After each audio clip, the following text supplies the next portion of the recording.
Hello, good morning, everyone. Good morning and good afternoon, everyone. Welcome to the webinar of the farmers' products online or selling agri products through Facebook shop. Is today, uh, uh, as you know, that today we have this workshop. Uh, when we right now in situation is the COVID-19 pandemic, and so that the workshop is very the will guide us how to experience our farmers organization to sell their product in the webinar.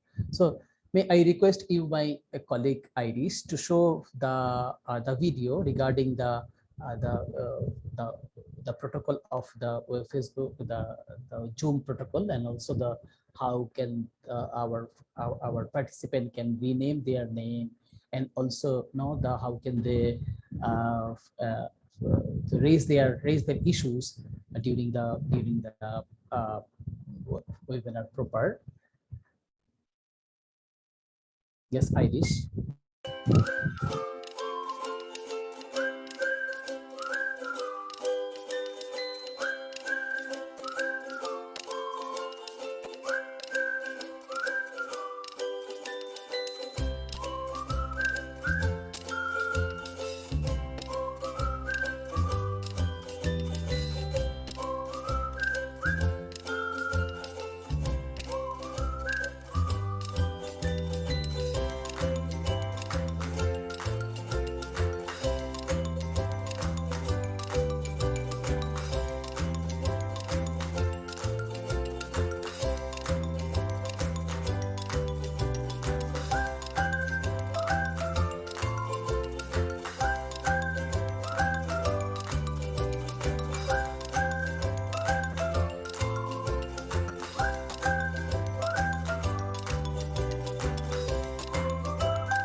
So welcome everyone.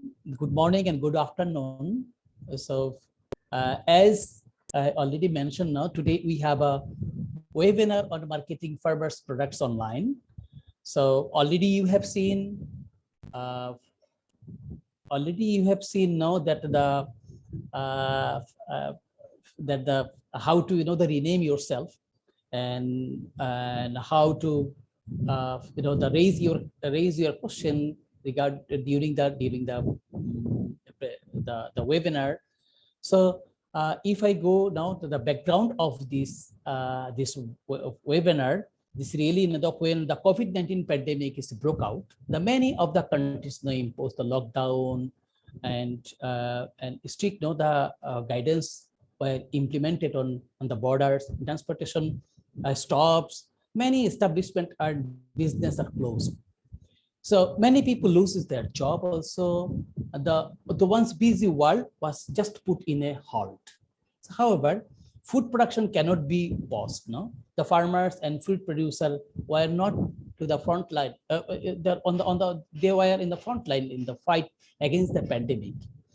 So they continue to cultivate to make sure the people had food to eat. The farmers carried on their important responsibility of feeding the world. However, they are almost affected by the pandemic, as many of the sector are affected. Also, the farmers, the food production, they also affected in the pandemic. The lockdown results in the closure of the transportation and market. See, during the first month of the pandemic, many producers went to West because there were no market. They to sell them to the many they them sell to. The many initiatives by individuals and private groups and NGOs on selling fresh product safeguard online. Eventually, the fruit producer started to navigate online platform to sell their produce. As we know that the many of the that time initiatives are going to cope this kind of situation. As we continue to battle the still the COVID-19 pandemic, and we adapt to the new normal situation, so which includes having to do things virtually or online. And this virtually and online are more the right now is popularized to the even to the consumer and also the producers. One of the most popular platform now online of many years now is Facebook. What started as a social it started was social networking site targeting the young people, has evolved to an indispensable the marketing tools by business, government, and all types of organization, primarily because it has gained popularity among the general population with people from everyday demographic, and the fact that this is the right now. The COVID-19 pandemics may now they still keep the majority of the population in lockdown or isolation. We have seen that still there is the COVID pandemic is going on the many of the countries. However, this does not mean that they are not reachable. The consumers can now be reached the virtually, and the marketing can be done without the need to go to the physical marketplace. Various online platforms can be utilized to reach consumers and smallholder farmers and food producers, and agribusiness can take advantage of those to sell their products and possibly even reach a wider market. So in this kind of situation, Asian Farmers Association organized a virtual webinar with the objectives of provide a venue for sharing of good experience and practices of farmer organization or farmer cooperative in marketing farmers products through Facebook or other than online platform, including the challenges, investment, learning and outcomes and recommendations. So, and the next objective is help farmer organization and cooperatives develop and design Facebook shops that will help line like farmers products to buyers and consumers. And thirdly, the provide feedback and recommendation to improve the existing farmer Facebook shop. This is the total objective of this today's webinar. And who is our target participants? See that the farmer organization, the cooperatives, the private initiatives who have used Facebook or the other social media platform in marketing and selling farmers products. Farmer organization or cooperative who are planning to set up and develop their own Facebook shops. That is our target participant. And also the supply and marketing staff of a farmer organization or cooperative, so that they can see that what is ongoing our experience and manage and managers and the leaders of the farmer organization or the agri cooperatives, and also shop administrator of Facebook shops and youth leaders, particularly the youth leaders of farmer organization and the agri crops. And this webinar is organized by the consortium, the Asian Farmers Association for Sustainable Rural Development, that means AFA, and the Lavia Campesina, through the Asia Pacific Farmer Program, APFP, which is funded by the International Fund for Agriculture Development, the IFAD. And this webinar will be the language in English, but there is a so far the translation. No, there is, we cannot the manage the translation things, but this language will be the English. And for your kind information, this event will be this already like streaming live through the Asia Pacific Farmer Facebook pages. This is the background of this work, is objectives of this kind of things. So now I would like to request Jojo Romeo Abron, for the cooperative development manager of AFA, to place their the opening message of this webinar. Hi Jojo, please come on. Yeah.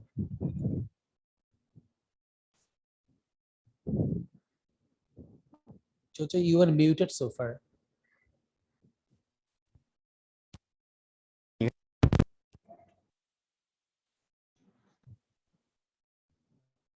think there's some problem with my interconnection right now with the internet.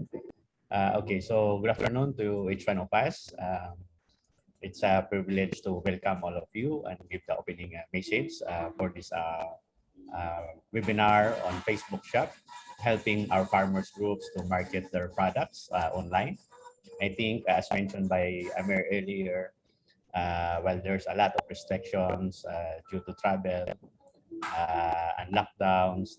In some places, it would be a reason not to link the farmers to the consumers. And it's very important that we'll be able to maximize available online platforms to be able to sell our products. And one of the most common platforms is Facebook. And we understand that while many others are already into the e-commerce platforms, we find that still many farmers organizations and groups are not yet on that stage. So that's why we organize this webinar as presented by Amir, with the objective of providing an avenue for farmers groups and cooperatives, agricultural cooperatives, and a venue to be able to share the best practices, the learnings, the insights on that experience and practices, as well be able to provide recommendations to strengthen this Facebook shops marketing platform. And so with that, it's very important to be able to hear. We have outlined at least 4 presenters for this afternoon. And in the later part, we'll have some discussions on the recommendations. So without much further ado, I would like to formally welcome all of you for this webinar on marketing farmers products online. Thank you. Back to you, Amir. Thank you, Jojo, for your nice opening message for the webinar, or today's webinar. So as I have seen that the 28 numbers of participants right now with us, so we are expecting more participants to join, and as per our schedule, that should be that will be the start for 2:30 p.m. Manila time. So still we have some times to the join the participant, but as there is many of the participants already present here, so we take the opportunity to start this webinar. And well, so we already heard the opening message from Jojo. As Jojo said that the many of the farmer organizations are already started their online shop for selling their products. There is a very good example in our in front of our in our hand, so that right now the time is to the experience sharing session for the farmer organization.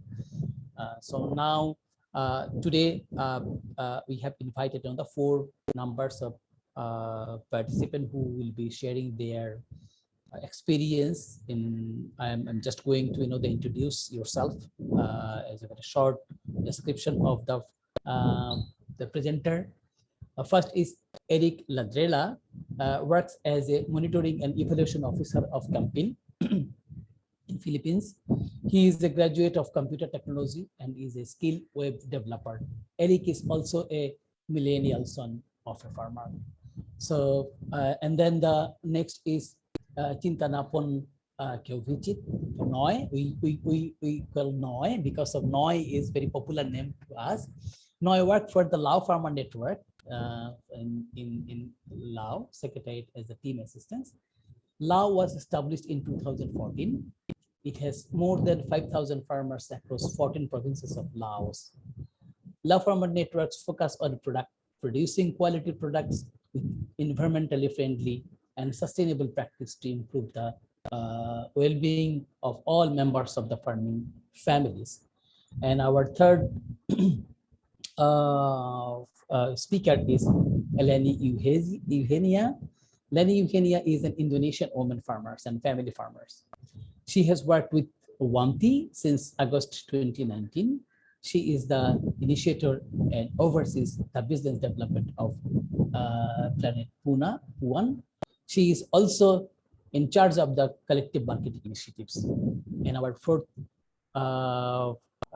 speaker is Bol Jargal Saikan. Bol Jargal Saikan, he's from Mongolia, works as a business development officer of NAMAC, National Agriculture Cooperative in NAMAC, Mongolia. He is agronomist and he graduated from the Mongolian State University of Life Science in 1999 with a bachelor's degree in agronomy and National University of Mongolia in 2021 with a master's degree in biological science. He is also skilled in developing website. After graduating from the university, he studied coordinating language and worked for a local IT company involved in e-commerce for 4 years. And and the final speaker is Aison Garcia and Disti Carolino, founded of Vezi of the Good Food, will share their experience. This is a private company, their experience in selling farmers' products via the social enterprise amidst the pandemic. Wages for Good is a social enterprise based in the Philippines that believe in fair prices for farmers, sustainable works for Nanayanas and Tapayas, decent pay for riders, and fresh fruit and vegetables developed to you the affordable prices. So all of the experience, the speakers will display or will share their experience, the important experience regarding the Facebook marketing. So now I would like to request Eric Ladrela for presenting his, the speech. Eric, floor is yours, Eric.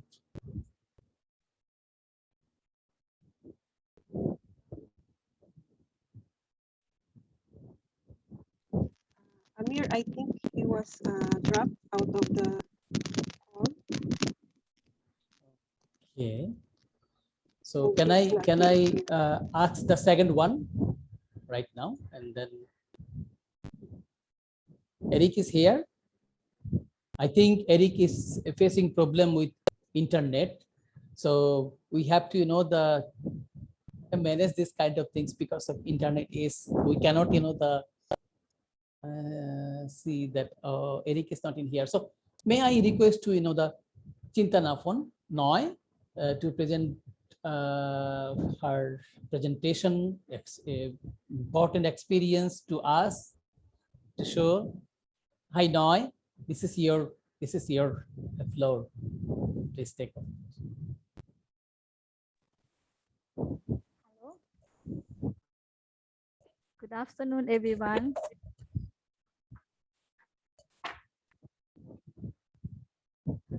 Okay, I think I can share the screen.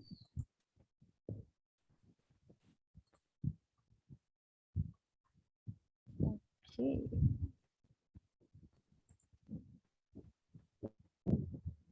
the internet is maybe slow. Okay, good afternoon, everyone. Thank you for having me in the representative of the Lao Farmer Network to share our experience or our story on using online marketing like via Facebook. And first of all, I would like to share about the Lao Farmer Network. Lao Farmer Network is start since 2014, and you see this is our logo, Lao Farmer Network logo, and you see the map. The map is the location of the Lao Farmer Network. In Laos, we have our member across the Laos in 14 provinces and 92 groups. And the orange color is our member who are from the north to the south of Laos. And we have more than 5,000 members. And you see the number here is for male and female is male is the 2,500 people. And we also have the youth member also include our and be our member.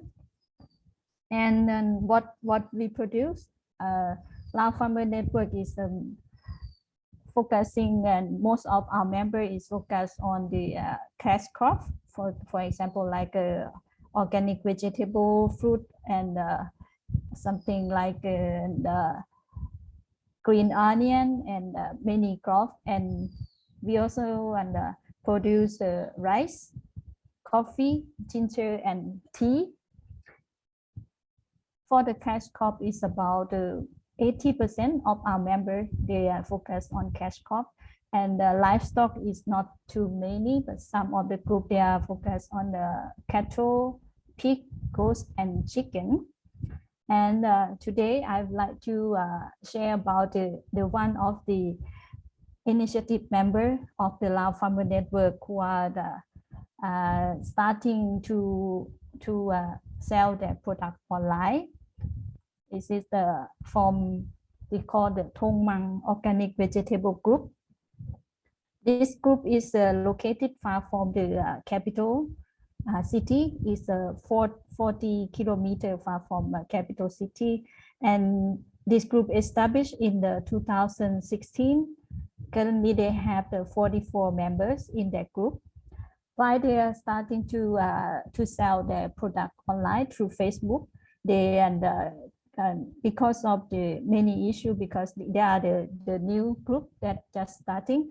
So no, I mean they not so many people get to know them. So their market scale is quite small. Like they have not no market much in that time, and low income for the member.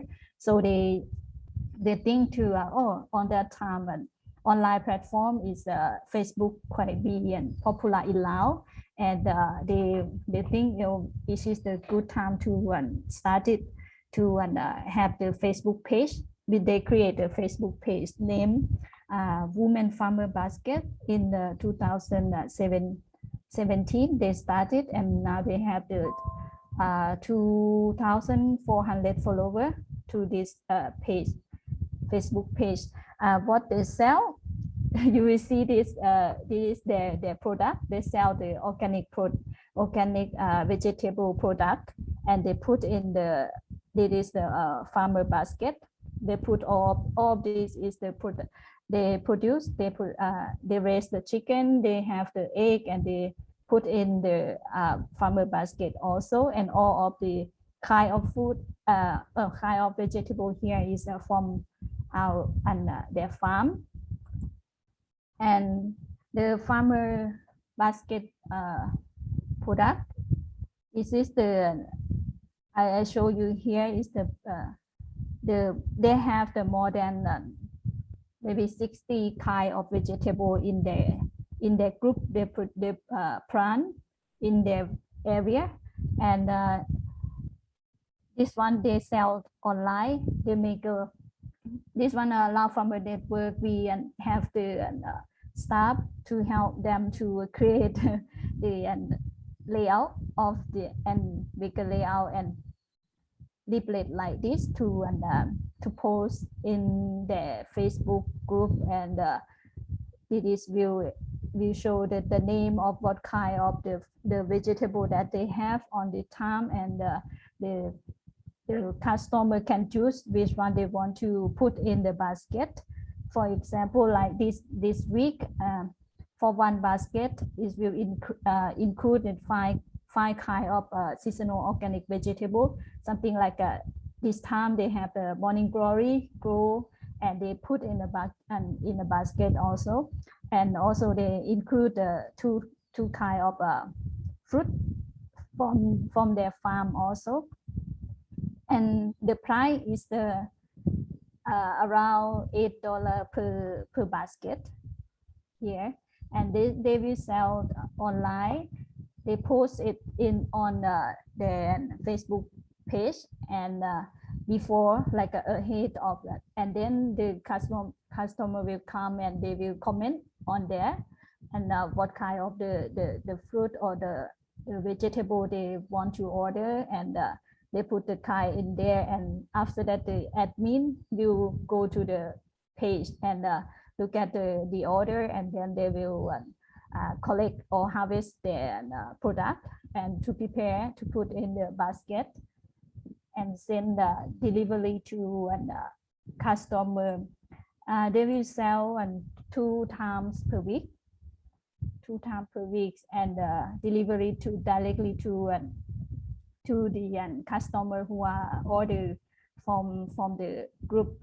Most of the member is the women and youth, because of the first initiative and activity, because we want the youth and women to participate in this activity to increase their income to the group. So this activity will be active by the women group in the Thong Mang. And for the I would not say many detail on how to create a group or whatever, and I think most of you maybe know, but if you have any question after this, you can ask me. So to save the time, I will go through the impact of the Facebook page when they create the Facebook page and from the Thong Mang group. After that, they can we can see the impact. Like many customer is quite I mean exciting, no? Because of not so many on that time, not so many farmer group they do like this, but they may have some of the trader they do, but is it the company or the big shop they do? But it is the kind of the online platform that created by the farmers. So many organizations, and they are interesting to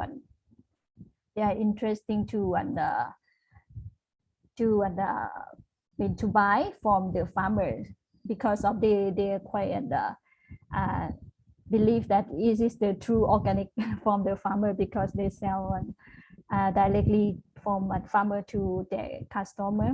And after that, they can when they get the mass order, they can expand their production, like they can expand the new shade house to increase their production.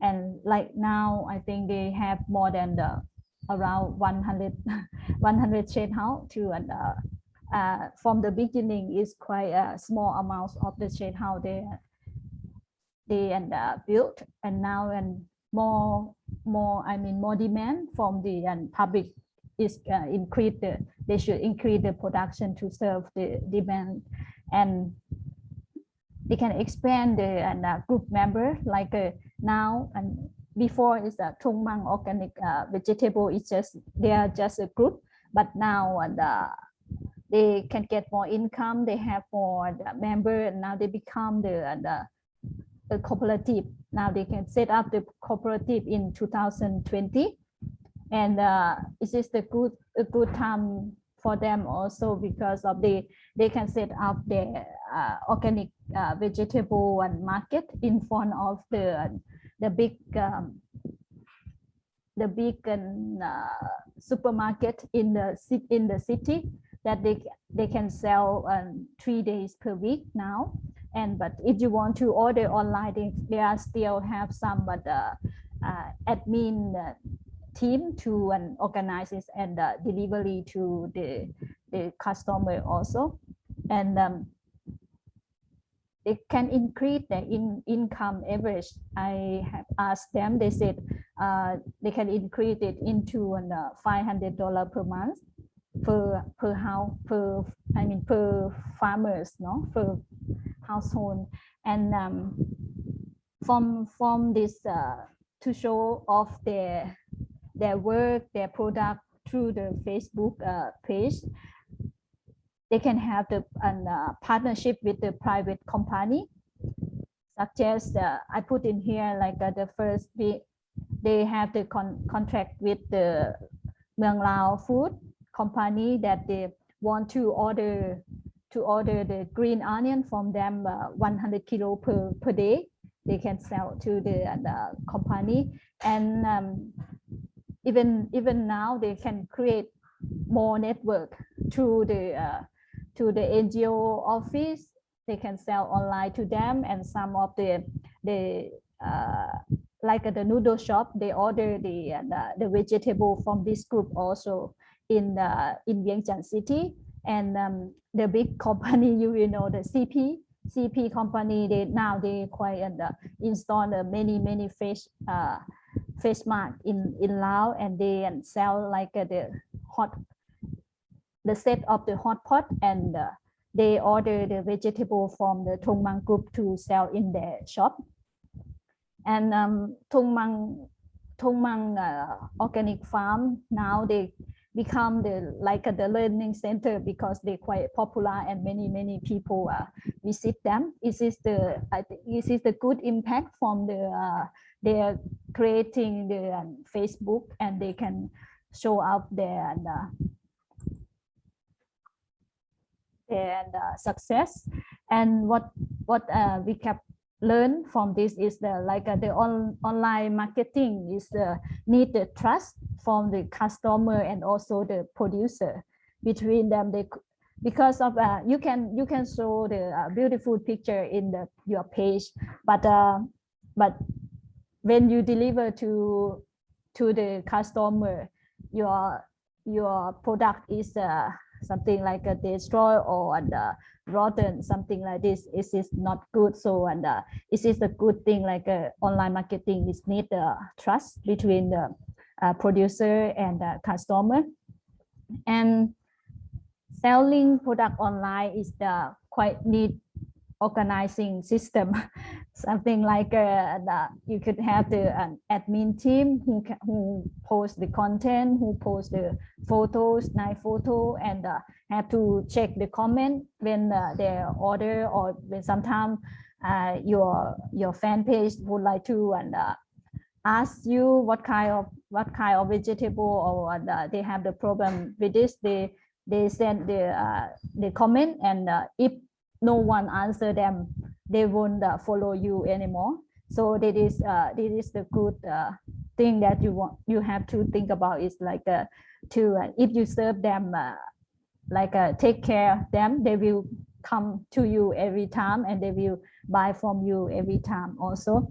So and then it's like the packaging, and the packaging is also have some challenges for our farmer also, because of the vegetable is a short life good. Also packaging and delivery is quite, we have something to many to taking care, and quite be difficult also to deliver to the customer.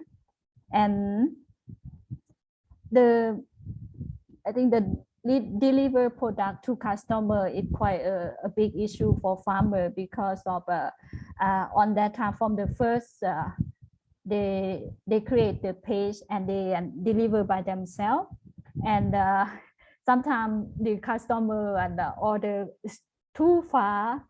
It's too far for them to go because of the Thong Mang group there, and they stay quite far from the city when they order, and when someone order, so that's why, and they cannot delivery on time, so they set up the schedule like okay, we will deliver the product farmer basket 2 times per week, like Wednesday and Sunday, and customer have to pre-order in the page, and farmer will go, and in the group will go to the farm and harvest it before they deliver the product in the morning, but they harvest in the evening and prepare it before, and then on that time, and delivery and company did not set up, not so many company in Vientiane also, so and farmer have to work by themselves. So but now, and it is quite more easier for them also to, because of many company delivery company, they are open the new service, and farmer can they can maybe hire the company to deliver the product to the customer instead of them, something like this. And WhatsApp is quite an easy way to communicate with customer, because of the in the brochure we have the number of WhatsApp of the group, and some customer they like to direct DM, like a direct message to the one who are taking care of the page and Facebook page to, oh, I want to order this, and do you have, or something like it, or they want some more order, they will direct contact to the group by the WhatsApp group. So at WhatsApp, when you create the page, you can put the number of the you have a 1 minute time now. Oh, okay. So for the recommend, if you want to start the online marketing, I think through Facebook is a cheap online marketing, because of you can reach many audience by using the Facebook page or Facebook group. You can be if you or sometimes you can boost your page or your post to reach the more customer also, and also this is the good strategy also. You can join the existing group to access to the big audience, because of in Laos now they are quite create many group. They create a group like a agriculture group, something like it. Then they have more than 10,000 members. If you be the member of the group, you can post in there, and your message can reach to the 10,000 people. And also now in Laos, and Facebook Live also they are popular in Laos also, and the online marketing, like they sell the clothes or they sell their product. Now they quite they do the Facebook Live to post or to talk to the customer, and they can buy the product directly, something like this. And if you use the Facebook, and should have some like the short video or nice photo, and it will be attract the customer to come to your page. Okay, thank you everyone. Thank you, Noi, for your very good presentation.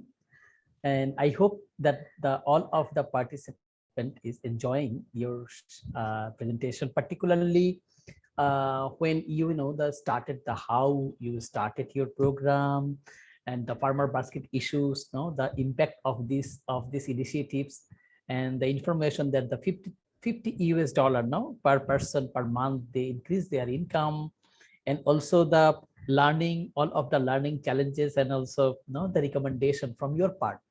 I think all of the participants, you have many questions to know, but please keep wait a bit, and also you can use your chat box to the questions so that our we can collect all of the questions, and we will ask after whenever we the question and answer session.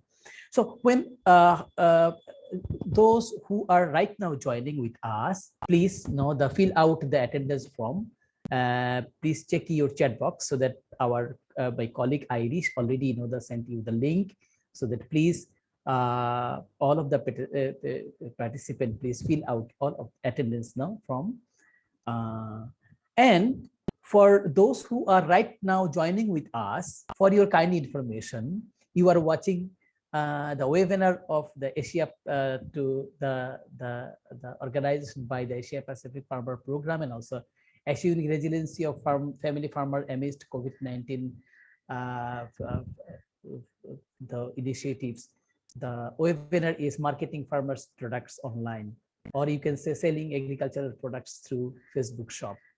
So I think there is right now is 34 numbers of participants, and our first presenter was the Eric. Eric was that time facing problem with internet. Right now Eric is here. Hi Eric, are you there? So Eric is Eric Ladrela works as the monitoring and evaluation officer of campaign, and he is a graduate of computer technology and is a skilled web developer. So Eric is also a millennial son of a farmer. So Eric, welcome to the board here. So is you right now, and your time is 10 minutes. Please keep on time. Thank you, Eric. Thank you. Hi, good afternoon, everyone. Again, my name is Eric Ladera for Campil Agrico, and yes, I'm the monitoring and evaluation officer and the knowledge management officer of Campil, where Campil Agrico is a Leyte-based coconut processing center of Campil. Okay, so let me just share my screen first. All right.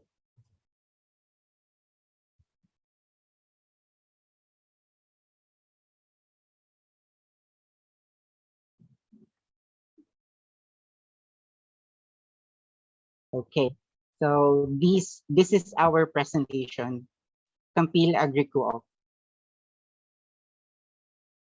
Okay. Campil stands for Kalipunan ng mga maliliit na magniniyog ng Pilipinas, or in English, it is National Federation of Small Coconut Farmers in the Philippines. Campil Agrico is an enterprise on integrated coconut processing of small coconut farmers and farm workers working together to attain better economic conditions for its members, their families, and communities. Back in 2016, Campil Agrico was established. It is to rebuild back better the coconut livelihood of farmers after the devastating effect of Typhoon Yolanda and Ruby. It was formed by small coconut farmers and farm workers here in Leyte and engaged in agriculture value chain by establishing a coconut integrated processing center producing food products such as desiccated coconut and cocoa vinegar, and non-food products such as cocoa twine, hanks, cocoa poles, coir, planters, and bioorganic and cocoa peat fertilizer. Then, how many members does the farmer organization or co-op that we have? We're happy to say that from 173, we went up to 323 total members as of today. And this is our members. All right. From these farmers, they produce a product, a quality products, and we're able to sell it with different platforms where we can make sales. Okay. And we already have created the Facebook page, and this is our page, Campil Agrico. The username is Campil Agrico Official. Okay, and we were able to set up a shop for our page, and you can see here our products with a price in Philippine peso. Okay, we were able to reach 459 total likes and 472 total follows. All right. How and when the shop established? Campil Agricole page created on September 6, 2018. It was a product, or it was created due to the program or initiative of the government here, which is Rural Impact Sourcing, Technical Training, Aleti Academic Center. This training's mission focused on empowering the local talent with ICT-based knowledge and skills that will enable them to become digital workers and entrepreneurs. It was participated by Sir Roy Ribo and Ma'am Jelly Monte de Ramos. And these our products. Okay, we have cocoa saff vinegar, cocoa peat, and cocoa coir pole. We also have cocoa coir hanks and plant liners. All right. We are also happy to present the sales that we had for this year from March. All right. We're able to reach 1,490.69 total sales in dollars, and we're able to sold 2,774 quantity of products. Other impact indicators: partnership established, 11 coconut farm cluster established in 2020, 7 commercial partnership agreements signed, and on 2020 created 54 jobs for rural women and men. How about on pricing? Are the farmer happy with the price? In coconut, where major products are highly dependent on the price of world market, which is crude coconut oil, the farmers will always be at the losing end. With the introduction of coconut value adding and whole nut buying, farmers are happy with the buying strategy of Campil on 1 or 2 notch per kilogram higher than the farm gate price. Then how is the delivery and payment done? As of now, we are currently have cash basis upon delivery or pickup from the processing facility. Okay. On constraints in distribution, due to the pandemic and inter-island travel hampers the flow of goods to major market in big cities, travel restrictions, and availability of inter-island commuter vehicles, which are inexpensive. Okay. Our recommendation for those farmer organization or agri-co-ops that are planning to start an FB shop, before anything else, first we have to know our volume market very well. Let's not stick to only one volume buyer unless they are your main investor. In coconut, where pricing is very volatile, there should be a diversified product line, and one should be able to maneuver production plan based on the projected higher value of cocoa product in the market. Let's make sure to place your inventory stocks and lead time to produce an order. Here, we should study carefully and execute a production and inventory plan. Network with other producers for possible consolidation of supply. Okay, that's the end of the presentation. But in addition to the discussion, some of our key learnings and challenges, same as Laos, yes, we should be post or include photos that are appealing to see. Let's focus on video marketing. Here in the Philippines, it is kindly effective, or the marketing um, post of a product is more effective when we create a video as well, not just a photo. And some of the challenges, of course, with the in terms of logistics, we're just able to reach the number of customers around the area as of now. But we are still trying to make partnership with other logistics so that we can reach uh, expansion or uh, export of products. With Allow, here in the Philippines, Messenger by Facebook is now the most convenient communication application that we use. All right. So I guess that's it. Thank you. Thank you, Eric, for your nice presentation and information. We have seen, no, the one commodity-based livelihood, like he said that the coconut livelihood.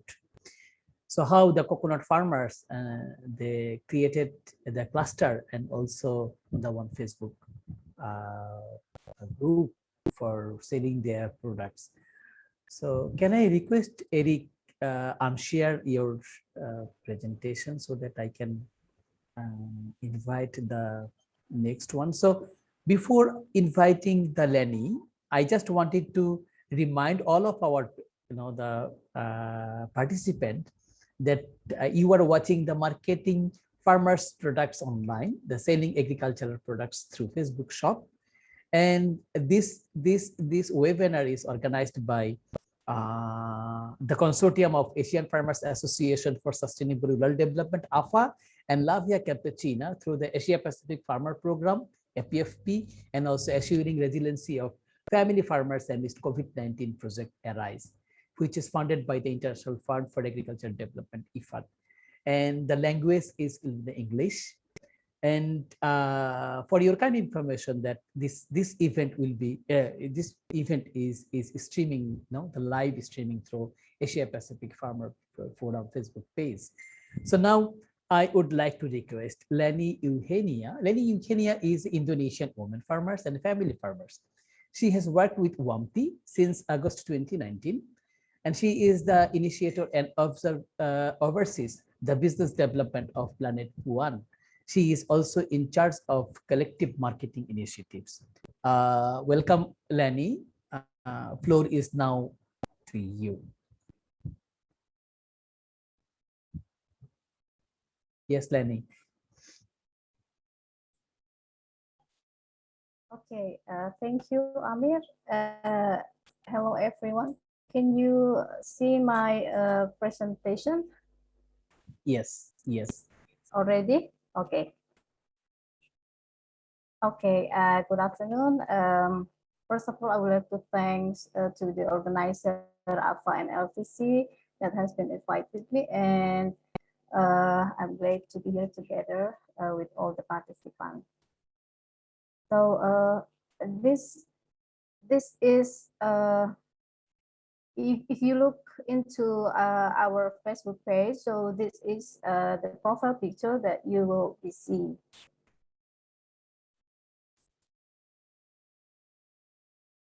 Okay, a glance about organization No Road.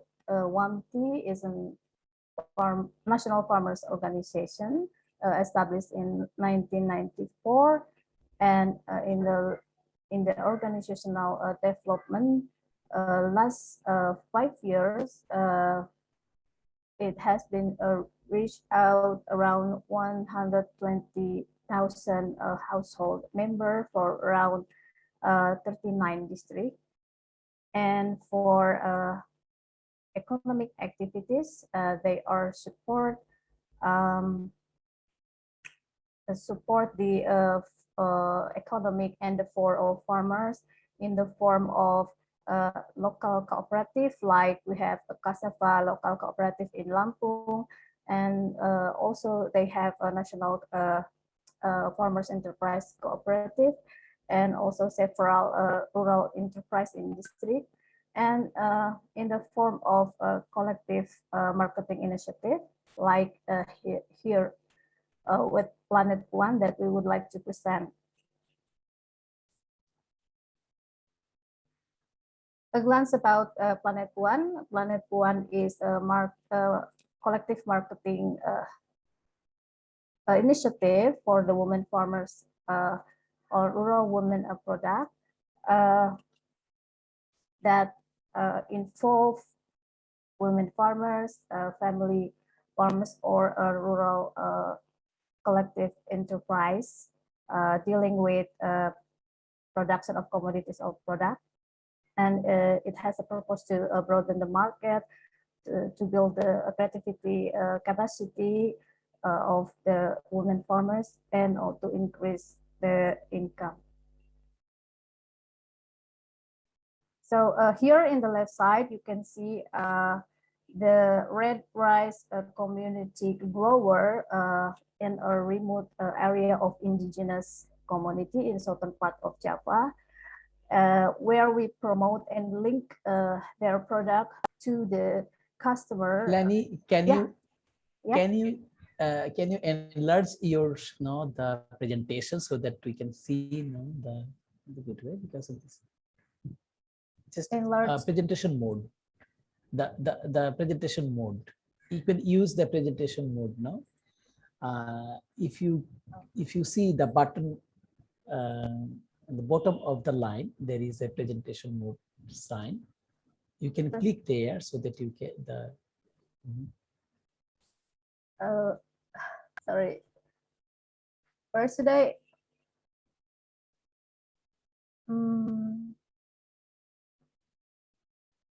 Sorry.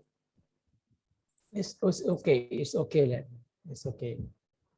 It's okay. See the button. See the end, not the button of the page. Here you see one of the icon. No, this is the presentation mode. No, presentation mode. Sorry. Oh, maybe Iris, can you help me? Can you see the one with 72%, the bottom of your screen?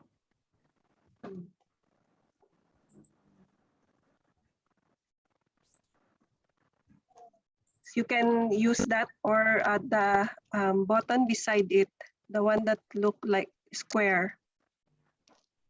Sorry, maybe Iris can help me to show the presentation, maybe. Yeah, okay. Okay. Yes.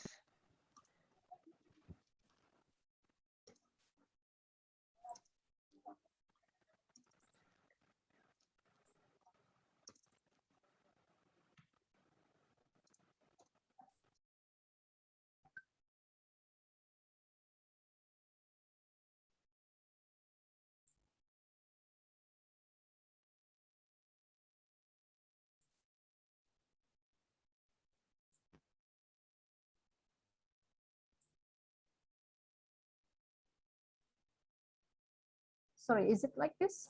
Oh, okay. yes, Lani. Yes. Okay. Yes. Okay. Okay. All right. Please continue. Sorry for this. All right.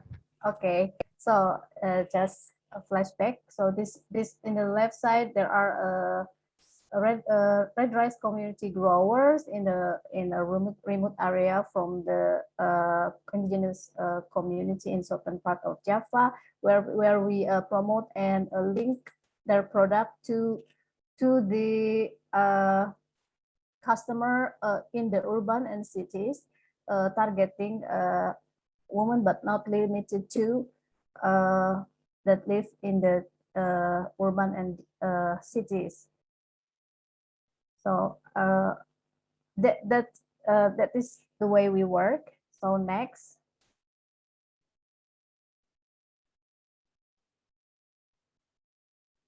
Okay, this is our Facebook page business, where the Facebook shop where the Facebook shop is exists. In the left side, when we see through mobile, so we show the description about who we are. Planet One is an agri-social enterprise, collective marketing of women, family, and collective enterprise of Indonesian farmers. And we also give detailed information about our Linktree website, where customer can visit in a several channel of our marketing sales as they convert, like in the Instagram, Facebook, and to mainstream marketplace in the country, Shopee, Tokopedia, or they can make a direct what through the WhatsApp. And we have provide several communication channel through Facebook, Messenger, mobile phone, and also direct WhatsApp service. So in the link view shop, they can see our catalog of product that we show in the Facebook shop. Okay, next. So these are several for the product that we put. There are around six, if I'm not mistaken, six product. And if you click into the detail of the product, so we put about the detail information of the product, like where are the original source of the product, who are there, who works to produce the product, what are the benefits of the product, and then the guidance to use the product, the volume of the product, and the information about how do we pack our product with eco pack or non plastic or less plastic. So customer can also contribute to environmental impact aside from social impact. So, and the last is invitation to the buyer to do action to buy our product. So if we click also the picture of each product, there are around up to 10 photos that we can show in a different vibes. Like, for example, for the palm sugar product, we show a picture for cooking maker, for cooking in the cookie maker that use our palm sugar. So when we establish our Facebook shop, it is actually in line with when we establish also our Facebook business page. Why? Because for the 1.5 years, we focus on to sell the product through Instagram and to mainstream marketplace. And when we do a payment promotion too in the Instagram, we often face with the problem that lead us to solve it in the Facebook home. So that's why we established a Facebook, and also at the same time we established Facebook shop.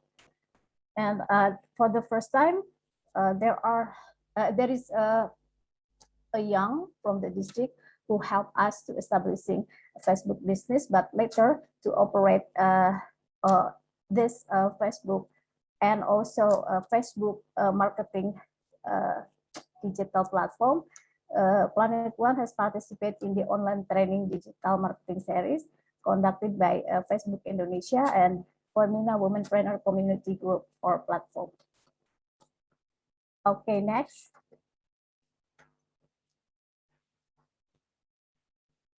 So these are the example of the process when we do a Facebook payment promotion. And this one this one an example that we got feedback from customer. She said, I seen it through Facebook. So what is the benefit of this product? So that's the way we communicate with the customer. And then we follow up with the process of delivery with logistic company. So, and we have around nine local logistic partners and 2 instant or same day like Gojek and Grab, 2 instant transportation system. Okay, next. So as I said before, the Facebook shop for Planet One is still in the development phase. So then, and the sales that created is still also mixed by offline and online marketing platform. So it's not only Facebook, but we have also another marketing channel. So it's when we count all the sales, so it's coming from a diverse marketing channel. And Planet One itself has been 2 years established as bootstrap. So I think we need like maybe three more years to come. We need to scale up the enterprise. And our concern particular investment is to invest in the human resource on digital marketing or branding and equipment to continuing the operation. And the partnership that established is from Facebook shop. It's just new, so we haven't got the partnership, but we do from another way from local customer endorsement. We cooperate with the employee cooperative of one of oil and gas group company in the country. Okay, next. So the key learning about the price in the farm gate are decided by farmers. I think there are no like social pressure, and the Planet One just inform the indication price to customer. And sorry, can you just hide something that disturbed in the hello? Yeah, and the constant, so still, yeah, the constant in distribution, because the sometimes for the community that live in remote, the communities are often challenged by natural disaster. So sometimes they cannot like go with logistic because of the flood that happened.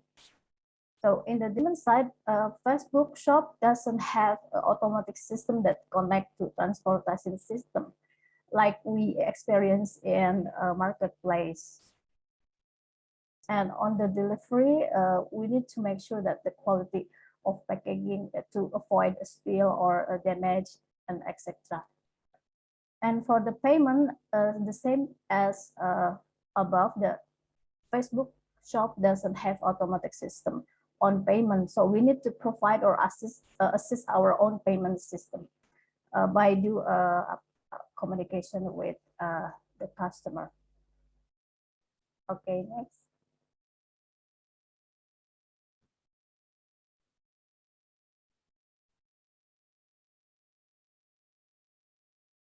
So what are our recommendations for the FOs who are wanting to start an FB shop? I think first is just do it.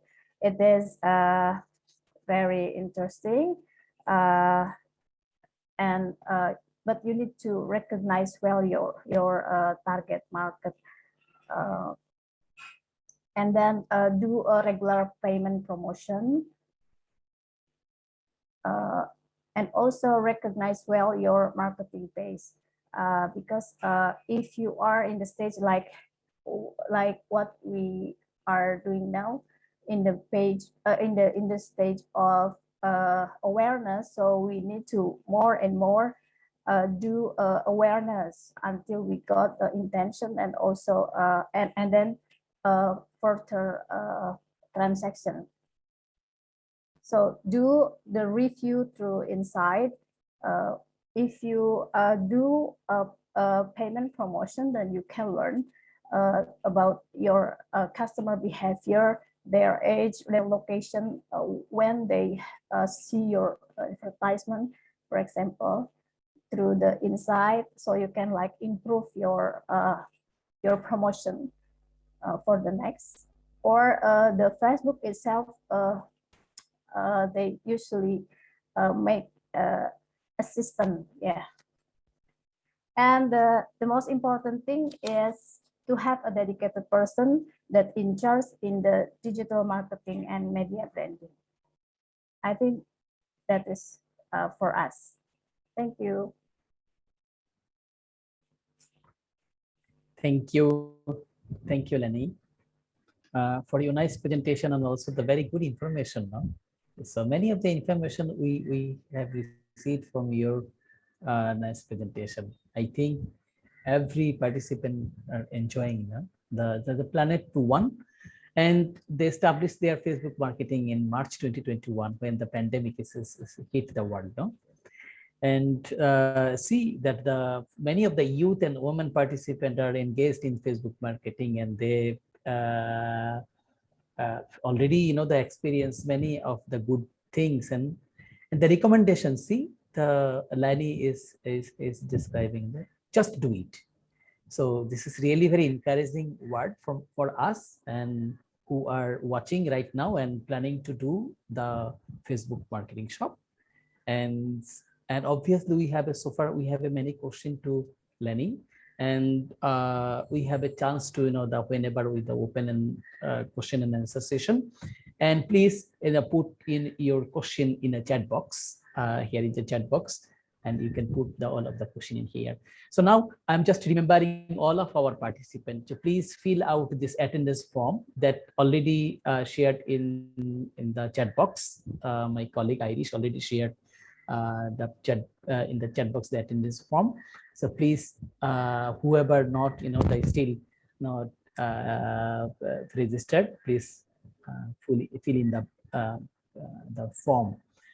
And before going to the last presenter in our session here, so that I just wanted to remembering who are right now joining with our webinar.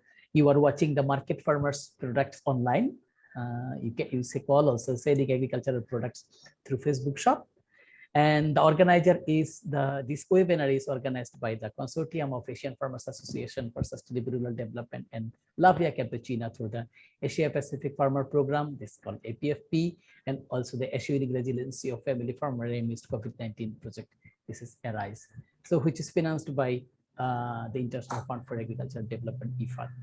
And for your kind information, this event is streaming live through the Asia Pacific Farmer Forum Facebook pages.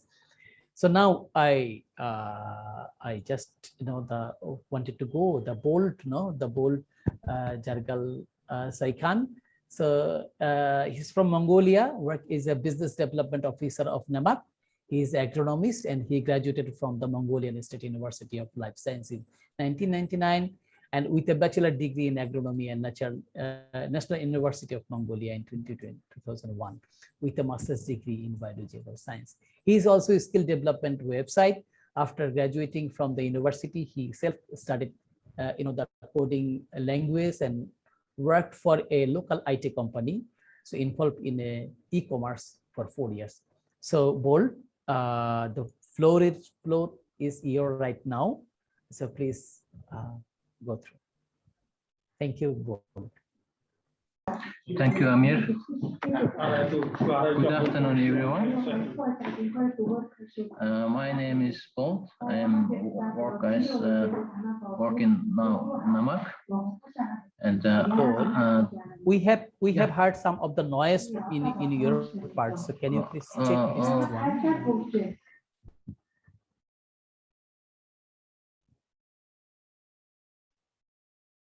Yes, Paul. No, we cannot hear you, Paul. Yes, yes. Now, do you hear me now? Now, yeah, we can hear you, but some of the noise. No, so someone can talk with someone, discuss Okay. in your Okay. room. No, can you request them to know the not? Okay, thank you, Paul. Okay. Now, sorry.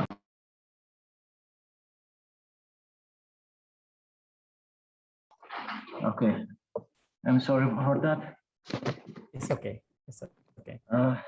Today, I'm gonna talk about our e-commerce plan.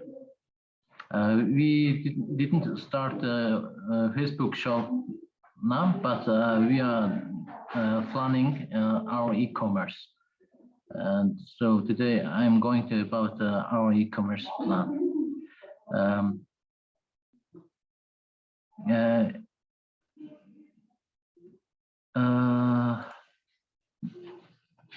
Can someone share my screen? Hello? Irish, can you help Paul to share Paul presentation? Irish.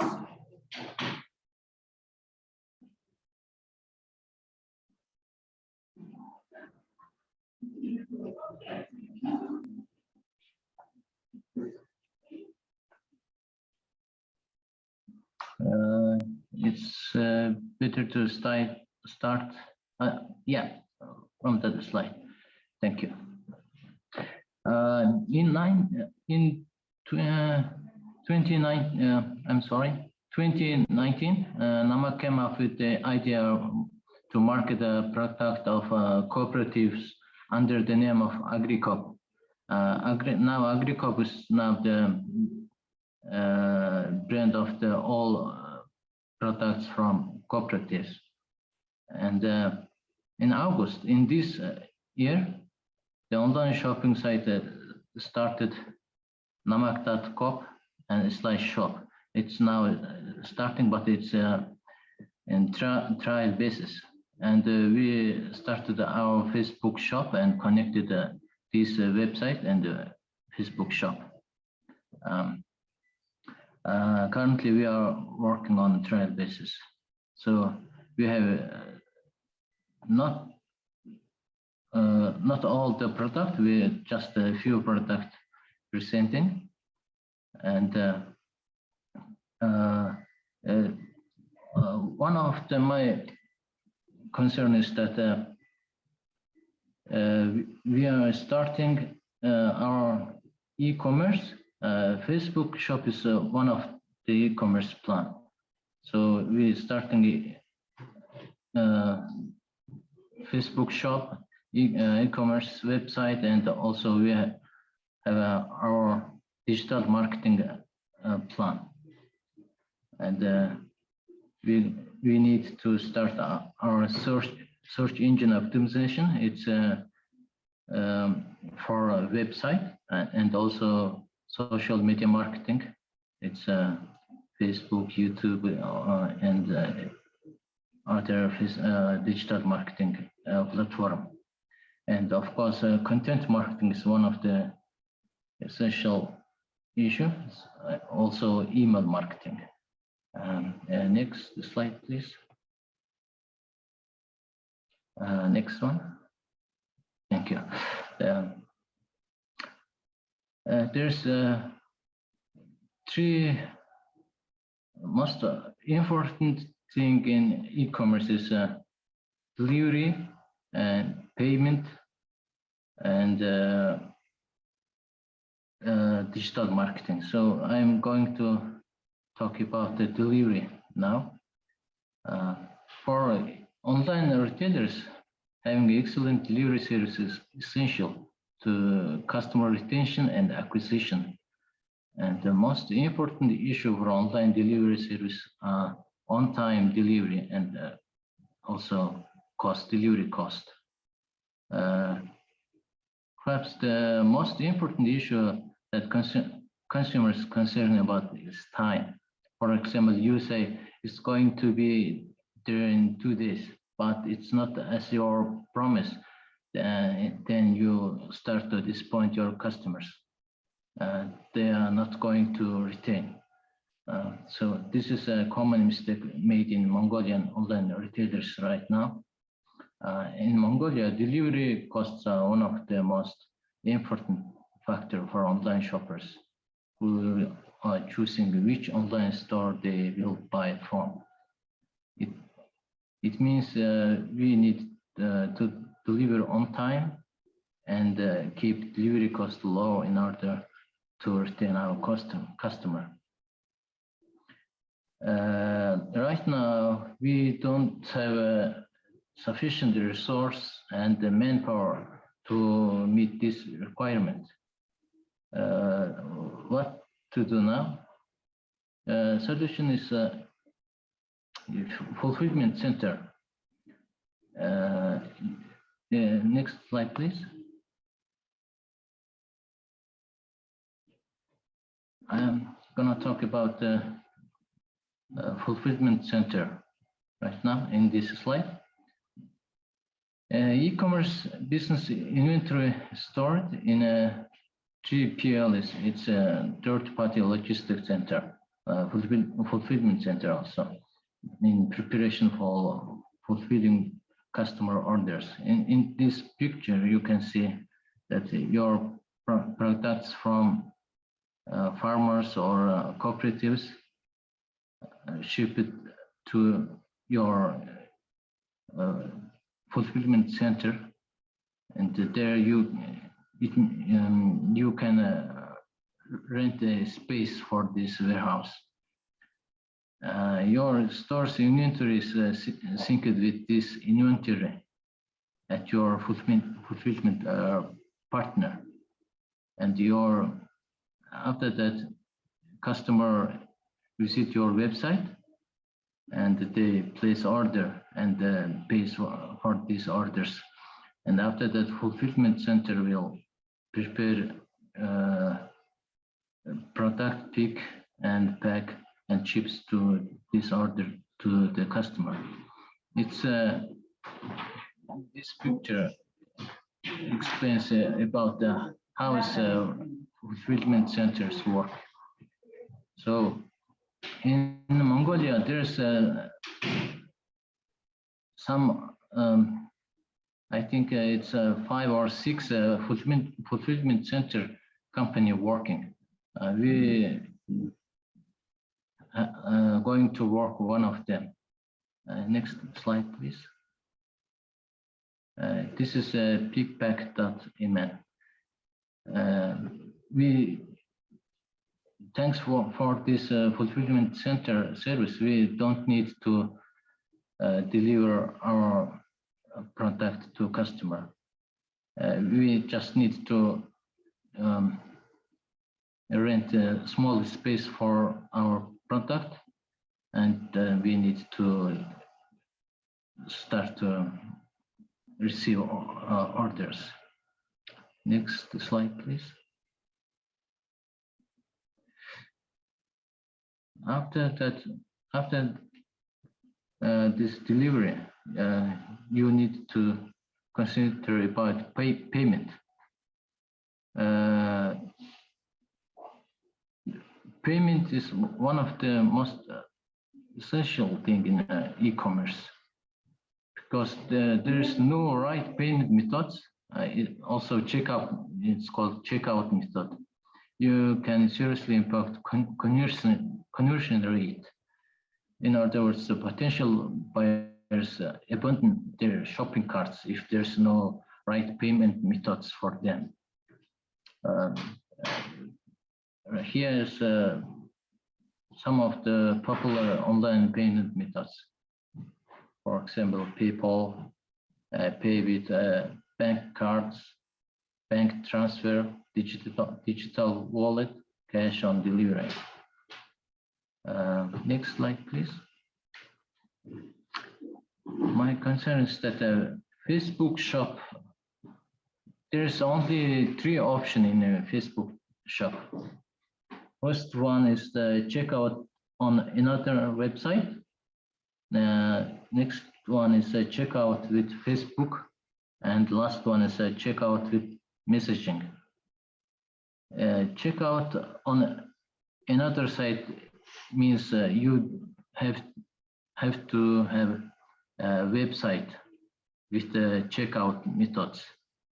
And checkout with Facebook on Instagram means it's only for US companies, not in international. If you have a US company, you have a company in US and you have a bank account, you can use this option.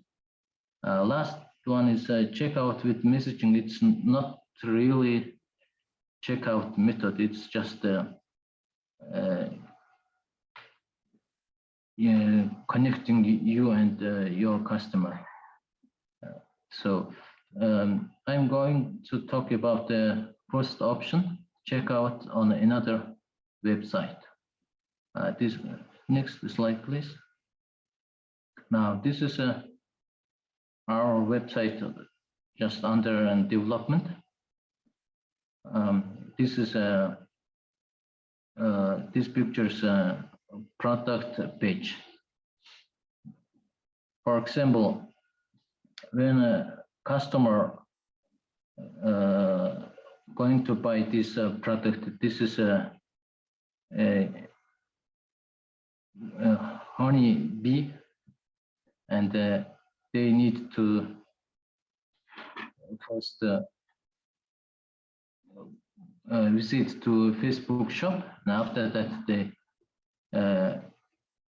visit this website, and they're gonna click add to cart.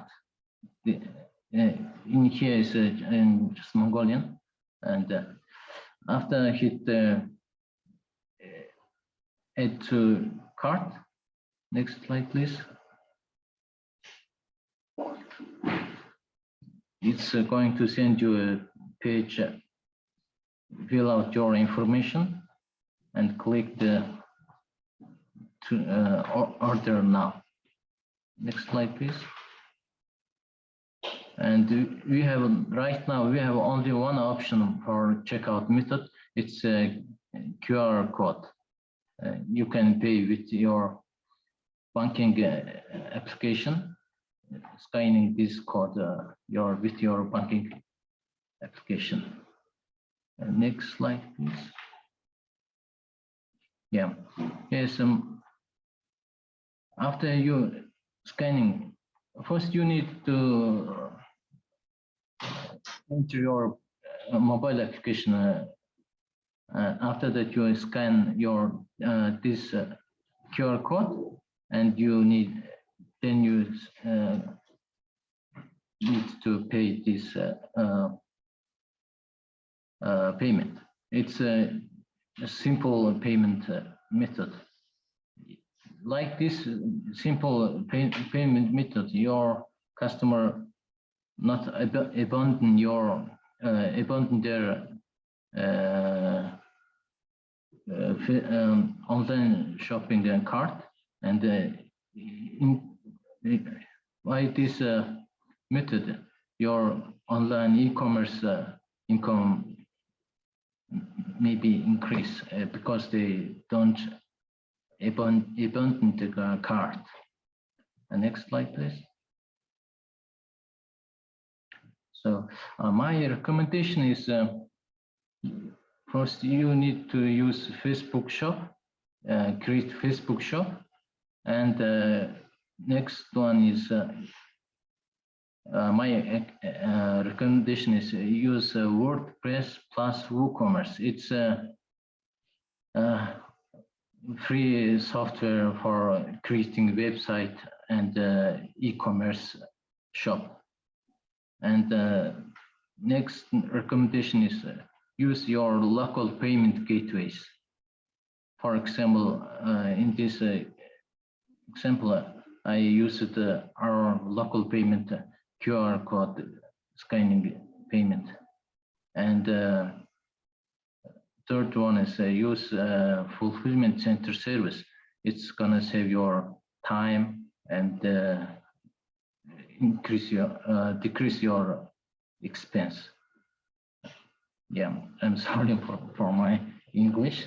That's all my presentation for today for you. And if you want to ask for me, you can email me.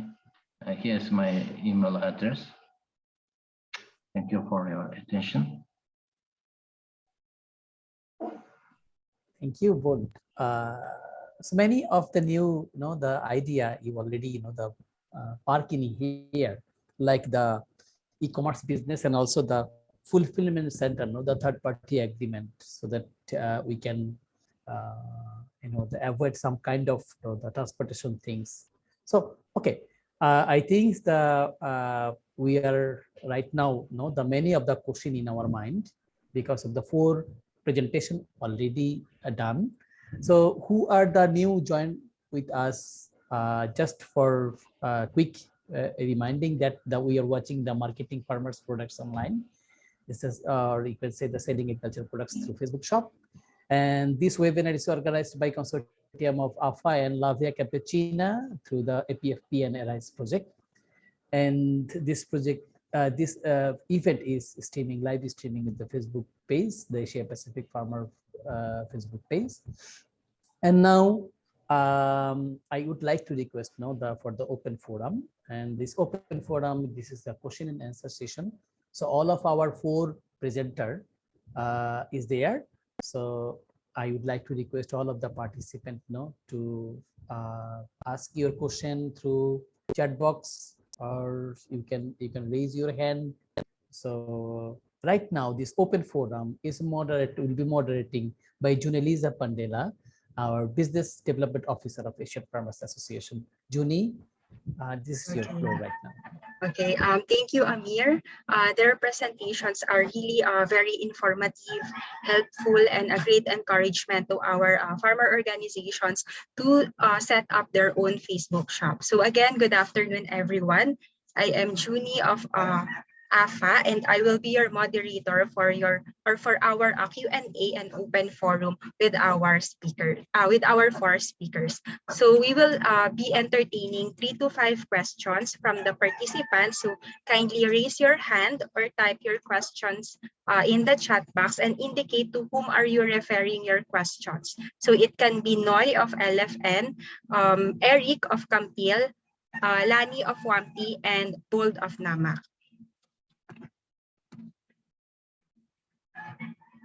Okay, for now, while we are waiting for the questions from the participants, I have a question directly for LFN, to Noy of LFN. So this refers to cash crops. So how do you keep your vegetables fresh until it is delivered to your buyers? And can you share with us what type of packaging are you currently using, or your strategy to maintain the freshness of your produce, because we all know that it is highly perishable, and it can be one of the hesitations of our FOs that limits them to be engaged in FB or Facebook shop.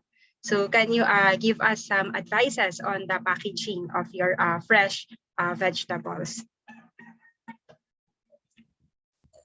Thank you, Juni. First of all, thank you everyone for sharing. It's very interesting topic from the other country also.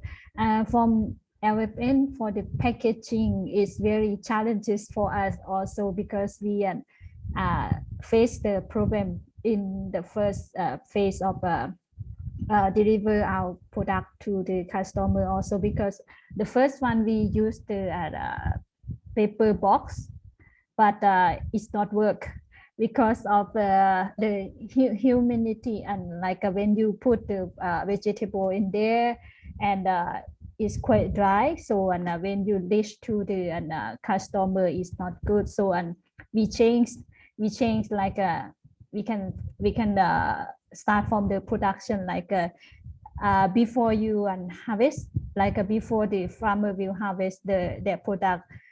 For example, when the customer they order morning glory, something like this, before we harvest, the farmer they don't pour the water in that pot, and after that they harvest the vegetable and they keep in their house, and they put like the fabric cover, and then after that they will pack in a box in the morning, and the box after that we try to use a foam box, like you put a fish or something to make it fresh, and we also like reuse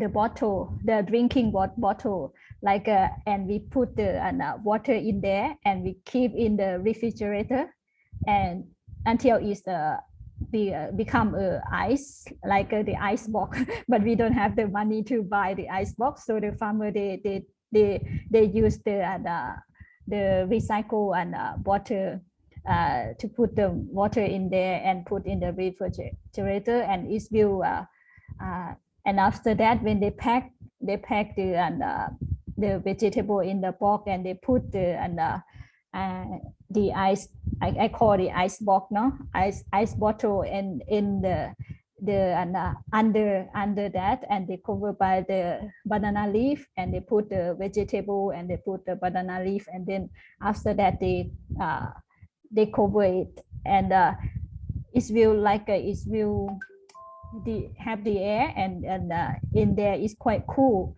So when you deliver to the customer, it will take before is the water or the ice is smelled, or is about 2 or 3 or 4 hours. It can be fresh until you reach the customer.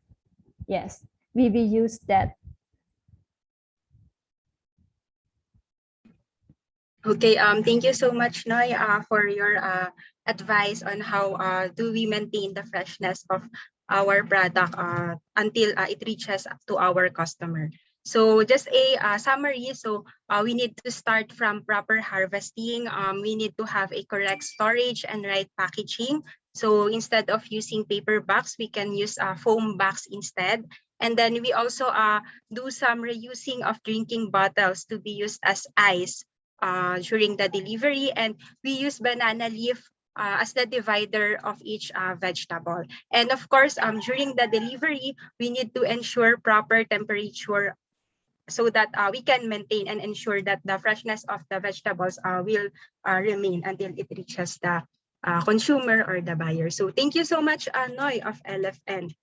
So now let me check the chat box. So no questions yet from the chat box. So maybe we can proceed with our next question. So this refers to Campil and Wampi. So for Eric and Lani. So can you share with us, how do you gain the trust of your buyers in Facebook? So let's start first with Eric of Campil. All right. With the trust of the customers or the followers that we have with Campil through Facebook, it's actually started from organic promoting. We started promoting our page through our relatives and some people that we know.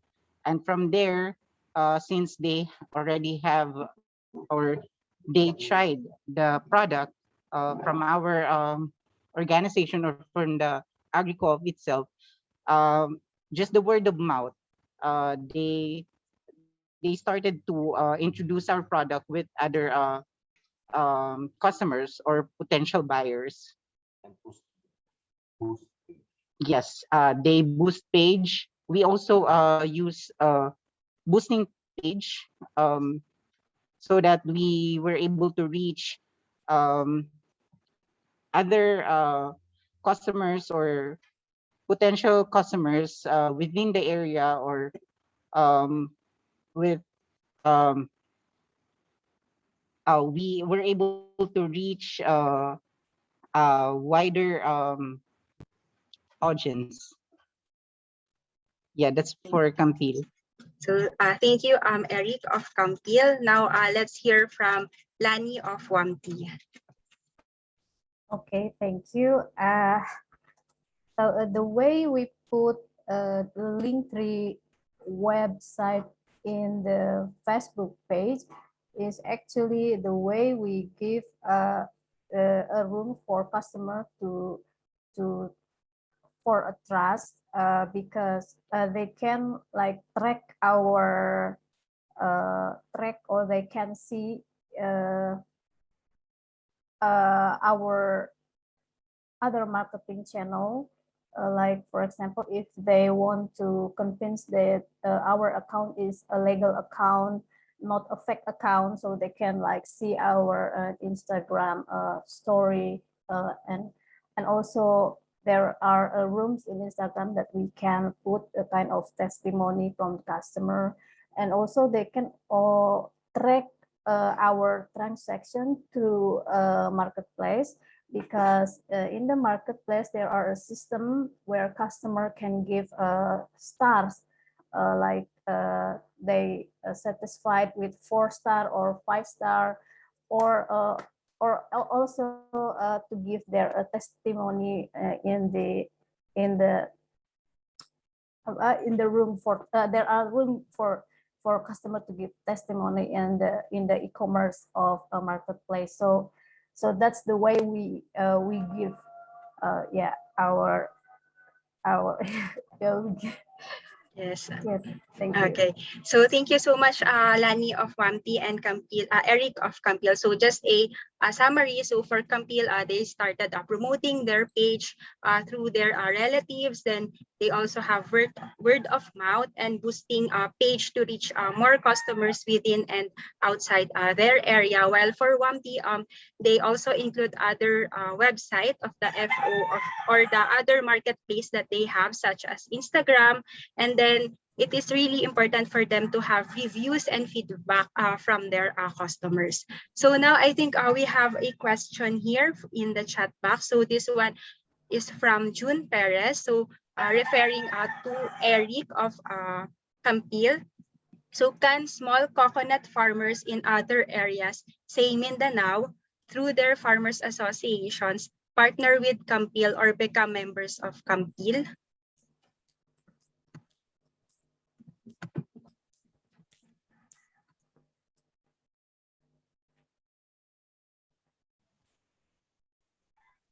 Yes, that is possible. Okay. So, okay, it is possible that Yeah. other members from Mindanao can also be part of Campil. So it Yeah, is. but Campil Agri-Co-op is a primary organization, no?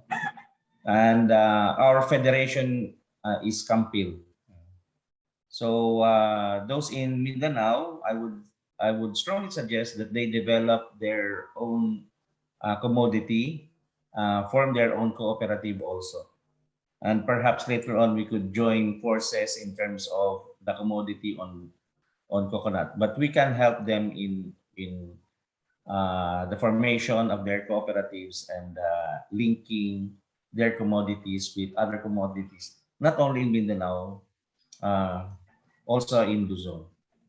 Thank you so much, Roy of Campil, for answering June Perez' question. So it is possible, and Campil is also willing to help their organization to be part of your organization. So now, still no other question from the chat box. So my next question is to Nama.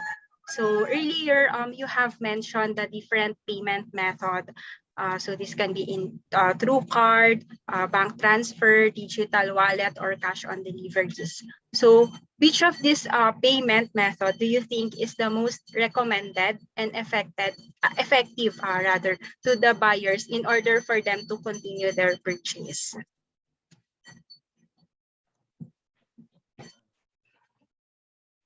For this payment method, it's different by country. For example, in Mongolia, people use mobile banking. So we are using the payment method or checkout method for mobile application. In Mongolia, many people use a QR code for the payment. So it's a good way to use this payment method for our website. And in other countries, I don't know which one is the best way to use, but in a common way, PayPal and bank cards is mostly used payment method. For example, in USA and in other countries, PayPal is most used payment method. Also, bank cards. So for example, the banks use their own payment gateway. Also, there is a most used payment gateway is Stripe. Stripe is for using Visa, MasterCard, American Express, GCB, and Discover cards. And I would say that mostly used payment method is different by countries. Okay, so thank you so much, Gold of NAMAF. So as a summary, so in terms of payment method, it will be depending on which country are you from. So just an example, in Mongolia, they more prefer using QR code or digital wallet as a mode of payment. And then in addition, they need to assess which payment method is more appropriate for them depending on where they are located. So now, do we have any questions from the participants? So I can't see any hand raising. Okay, we have here from CRISE, Ren Gamaya. So how do we manage the issue on transportation? Since transportation from the farmers to consumers is quite expensive, especially to those farmers far from the market. Do you have any tips or advices? So maybe we can start from Noy of LFN. Can you give us some tips in terms of transportation?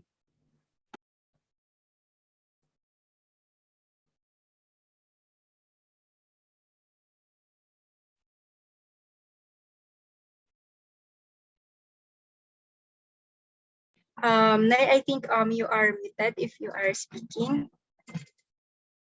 Okay. Hello. Okay, we can hear you now.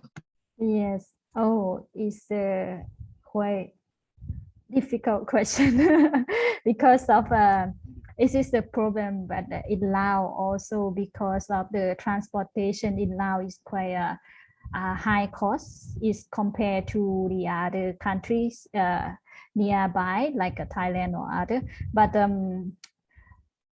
for our group, because of we choose to deliver the product to the customer. We set up the schedule for them, like to deliver to the customer, and because of we Thongmang group, they will have the they will sell their product at the market every Wednesday and Sunday. So when we deliver the product, we will do at the same time that they travel to sell their product at the market to save the cost, because of if the customer order only one box, something like that, they cannot come because of they're quite far from the city, and the gasoline is quite expensive. And now one of the tip is now it's quite better than before, because in Laos they have the newcomer of the company, like they focusing on deliver company. They can deliver the product to our customer, and it's quite cheaper than before. This is the one that we sometimes we use them, like we have the contact with the Grab or the company, and we tell them to pick up the product and then go to and send it to the customer. Yeah. Thank you so much, Noy. Yes, the question may be difficult, but at least you have answered it correctly. So just summary, so we have to consolidate the product so that we can avoid high cost in transportation, and we can also check or have a centralized pick-up point. And of course, we can have or we can establish a partnership with other transportation companies. So now, can we now ask Eric of Campil to answer the question of in the chat box of Ren Gamaya in terms of transportation?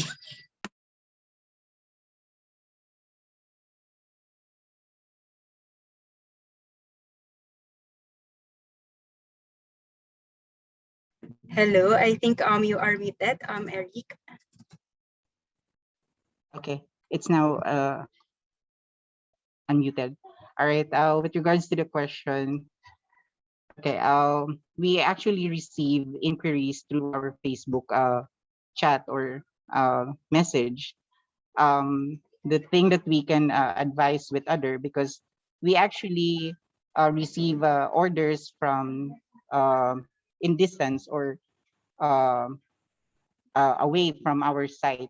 So we ask the client or the customer if they can shoulder the shipping fee, because if they're really interested with our product, they're the one to shoulder the shipping fee. And fortunately, they were able to agree on it.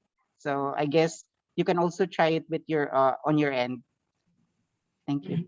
Okay, thank you so much, Eric of Campbell. So as for Eric, here in the Philippines, it is really normal that customer is shouldering the shipping cost of the product. So now, no more questions in the chat box. So thank you very much again for our four speakers. We really learned a lot from your presentation and for sharing with us your practices, challenges, strategies, and for giving our farmer organizations some advices. So it was a great and very comprehensive presentation from you, wherein we learned that despite the challenges such as typhoon, calamities, pandemic, price volatility, they can still manage to operate their enterprises and establish partnerships. And there are still a lot of opportunities by utilizing our resources. So FOs can now access the market and avoid production surplus, and at the same time, they can now advertise their products to wider their market area. So with this, it will definitely help our FO and their members to utilize and see the benefit of using Facebook as one of their marketing tools. And in addition, you have shared earlier that women and youth can also have an important role in this marketing tool. So again, thank you very much for our four speakers. Now I will now give the floor to Amir and Leo for the next part of our webinar. Thank you, Judy, for your the nice moderating regarding the question and answer. And we right now know the clear about the many of the question from the participant, and also the what about the system, what about the transporting system, what are the paid issues, payment issues. So before going to the next session, I would like to request you to take the one of the picture now for all of the participants, so that this is the memory of ours now. And this is the middle of the session right now. This is a very good time to take a picture. So may I request to Juni to facilitate this taking picture. Okay, sure.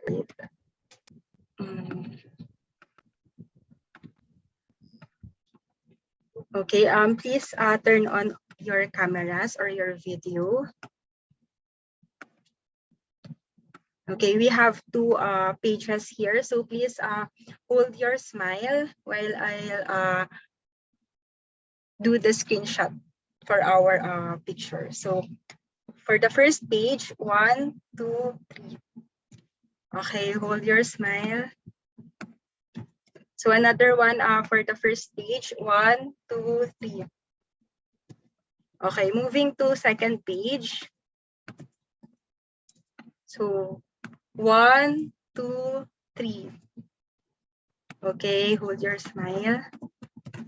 So 1, 2, 3. Okay, done. Thank you, everyone. Let's now proceed with the next part of our webinar. Back to you, Amir. Thank you, Juni. Thank you, Juni.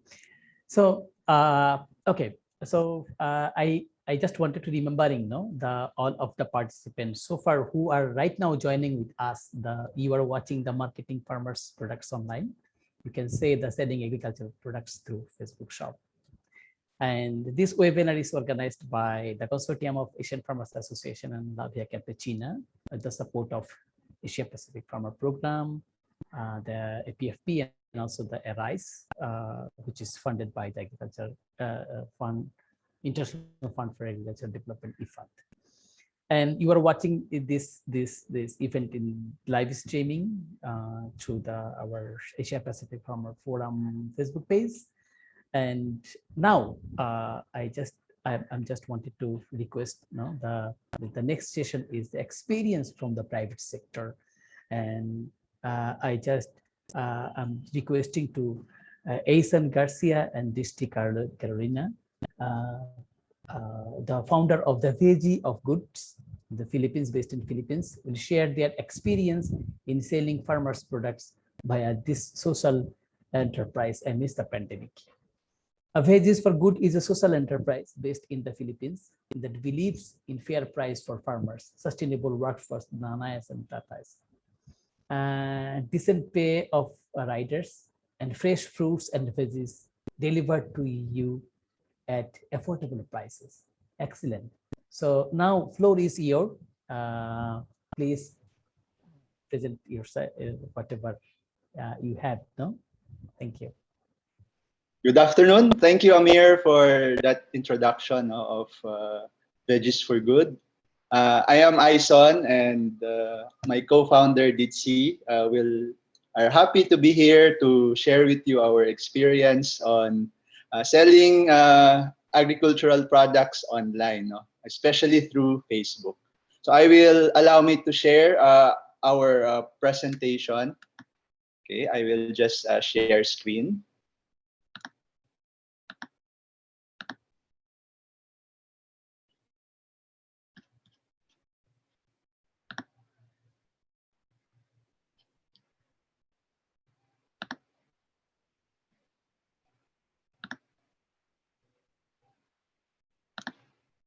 Okay, good afternoon, good morning, and good evening to everyone.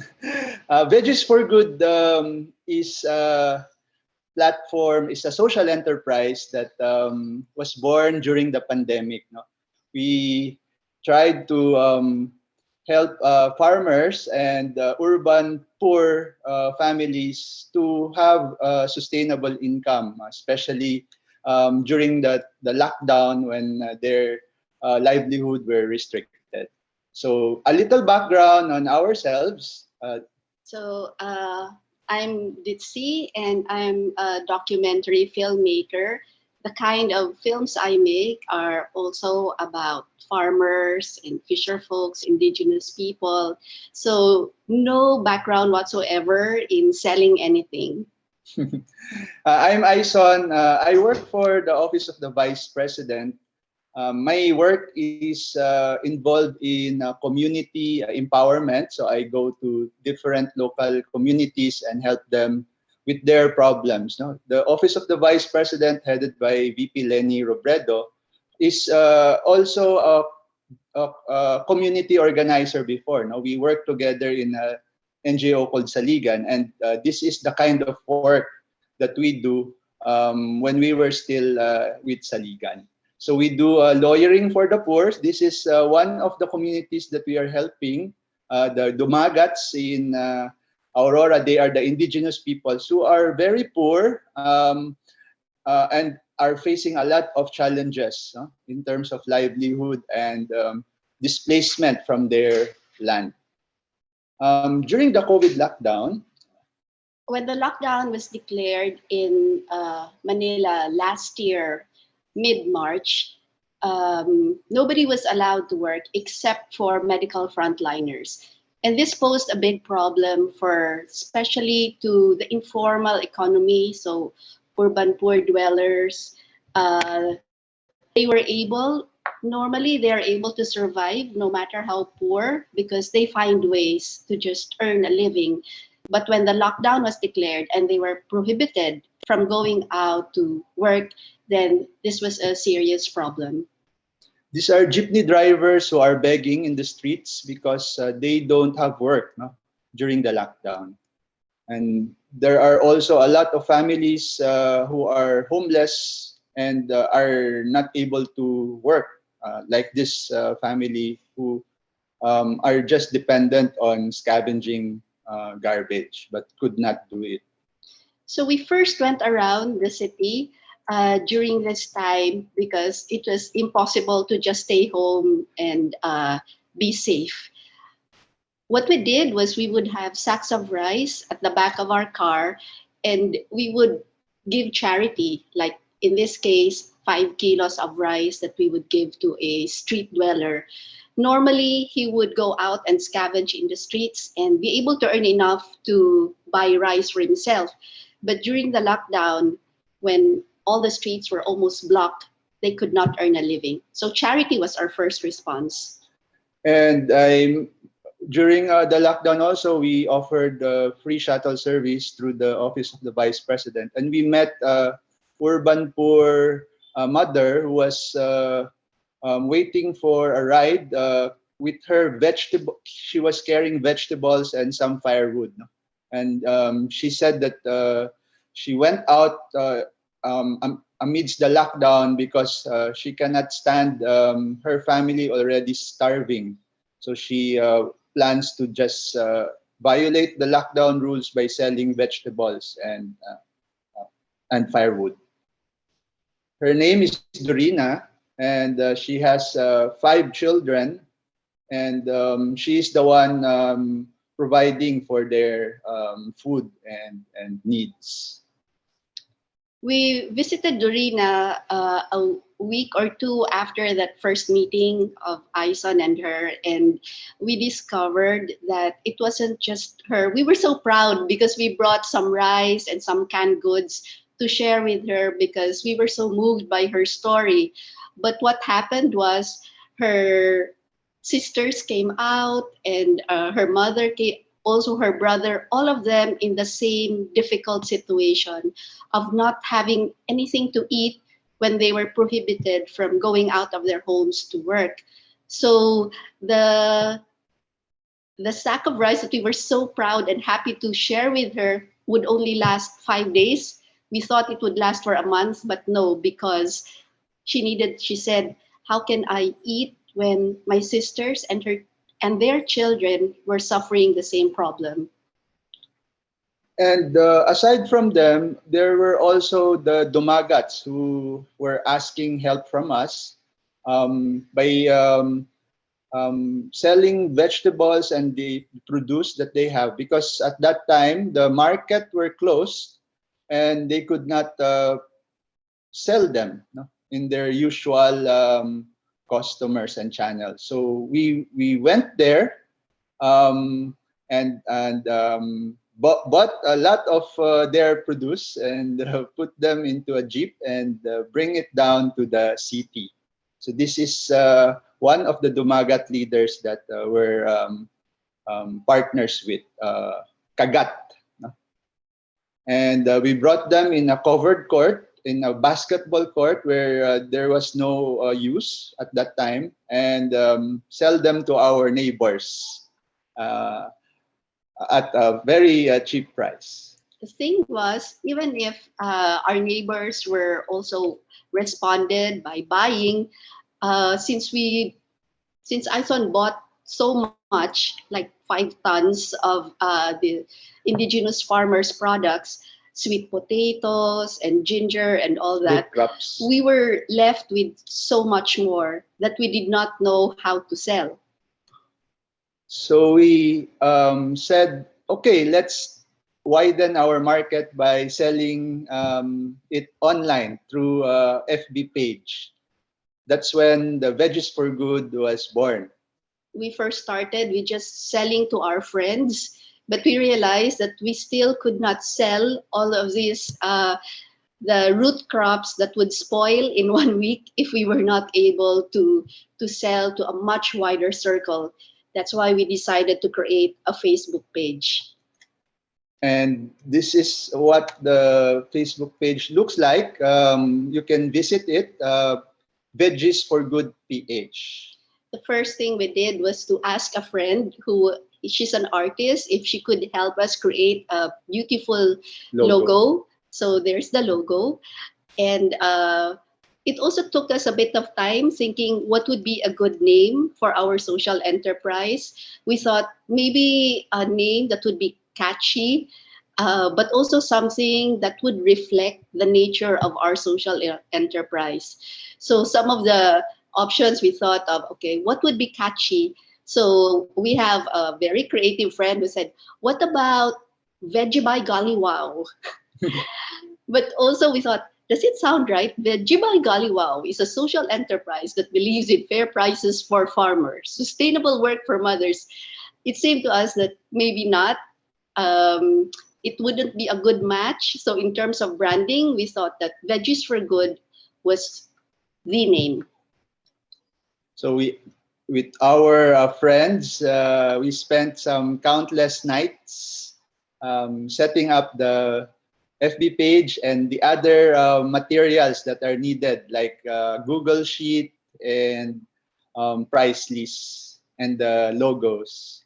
So this is the first Google order form that we set up. So it is a way of ordering the vegetables. You can also visit it by clicking Veggies for Good order form below. Then we ask our friends also to my payment method. Yeah, so the payment method that we decided was a bank transfer, GCash, this is the wallet, and cash on delivery, depending on the customer. Because there were customers who are not comfortable with the online payment system, so they prefer cash on delivery. But some are comfortable in contactless payment, so they will go for bank transfer or GCash. So it depends on the customer. And then we created our price list, which we need to update. As you know, agriculture produce changes prices every day, and even sometimes twice in a day. The price will depend on the supply in the market. We asked a friend who was good with creating graphics to help us come up with an attractive poster, but also to show our price list. And it needed to be updated twice a week. And there were a lot of questions that were repeated, and we decided to create auto reply so that on the first instance, they will have the answer right away if we are not able to see their questions. So in the beginning, we were doing it very primitively, manually, just answering every question that came. But you discover that there are a lot of frequently asked questions, mostly when do you deliver? May I see your updated price list? What are the modes of payment? Where is your location? And then you kind of, once you see this, then you can create your auto replies on Facebook to save yourself the trouble. And then you need to post regularly so that the customers and the potential clients will be able to see that you are active. So this is one of our posts, a regular post that help them order. It's very important that for us, at least in our experience, our first post was actually why we put up Veggies for Good. And this is almost like it reflects your purpose, your story, and the big why of why you exist.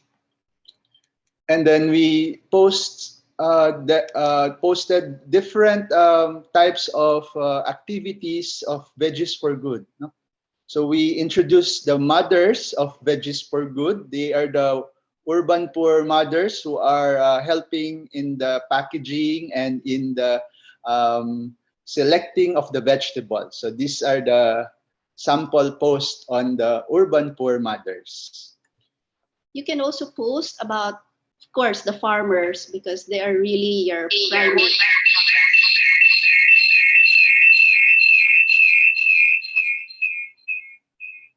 You can also post about the farmers and also about the products. That is important also. So your target customers start to have a relationship with you, or they care about your group. This again are the Dumagat farmers who are supplying the vegetables and fruits. And we also post the community engagements that Veggies for Good is doing. So this is an example of the community pantries that the Veggies for Good is serving. And the relief operations that we do for the communities. No? You must understand that during the lockdown, a lot of urban poor settlers, those who cannot eat if they do not work for the day. And because the lockdown was quite strict and extended, relief operations like this and like the community pantries were happening just so people would not go hungry. These are all efforts and initiatives by non-government organizations and private groups also. And it's important for you to engage your community by posting about these kind of advocacies that you have. And of course, the customer reviews will help on how they find your goods and services. So these are examples of the reviews that were posted also regularly to make the customers see and feel good. But also so they realize that, you know, it's important that you show your advocacy, that you're helping farmers and urban poor mothers. But bottom line for many of our customers is they need to know that your products are fresh, of good quality, and that you will deliver on time. And just post it in everywhere. So this is one of the posts that we make every week, because we have a village market in a condominium, so that your friends, your family, and your network will see it. When we say post everywhere, we post under our page, Veggies for Good, but because we started off selling to our friends and family, people who knew us from work and our network, we also posted like in our individual Facebook page, Facebook accounts, our personal accounts, because in the beginning, the people who will want to order from you are those who already trust you.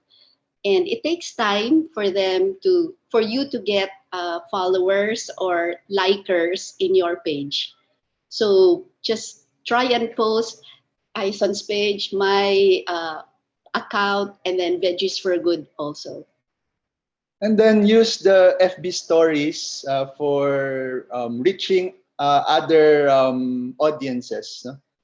Usually FB stories are just very short posts and will lead them to see to your page.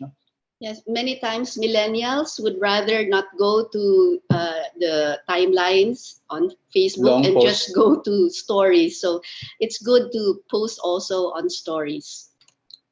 And then use boosting to reach out to people outside your circles or network. And we use targeted boost where you can choose the profile of the people you want to see. You want to see your post. Our main targets are mainly mothers who order a lot for their household. So we have a budget for this, and we select the area and the type of people that we want to see. So there's a button on Facebook that says boost post. We don't recommend that you just click that.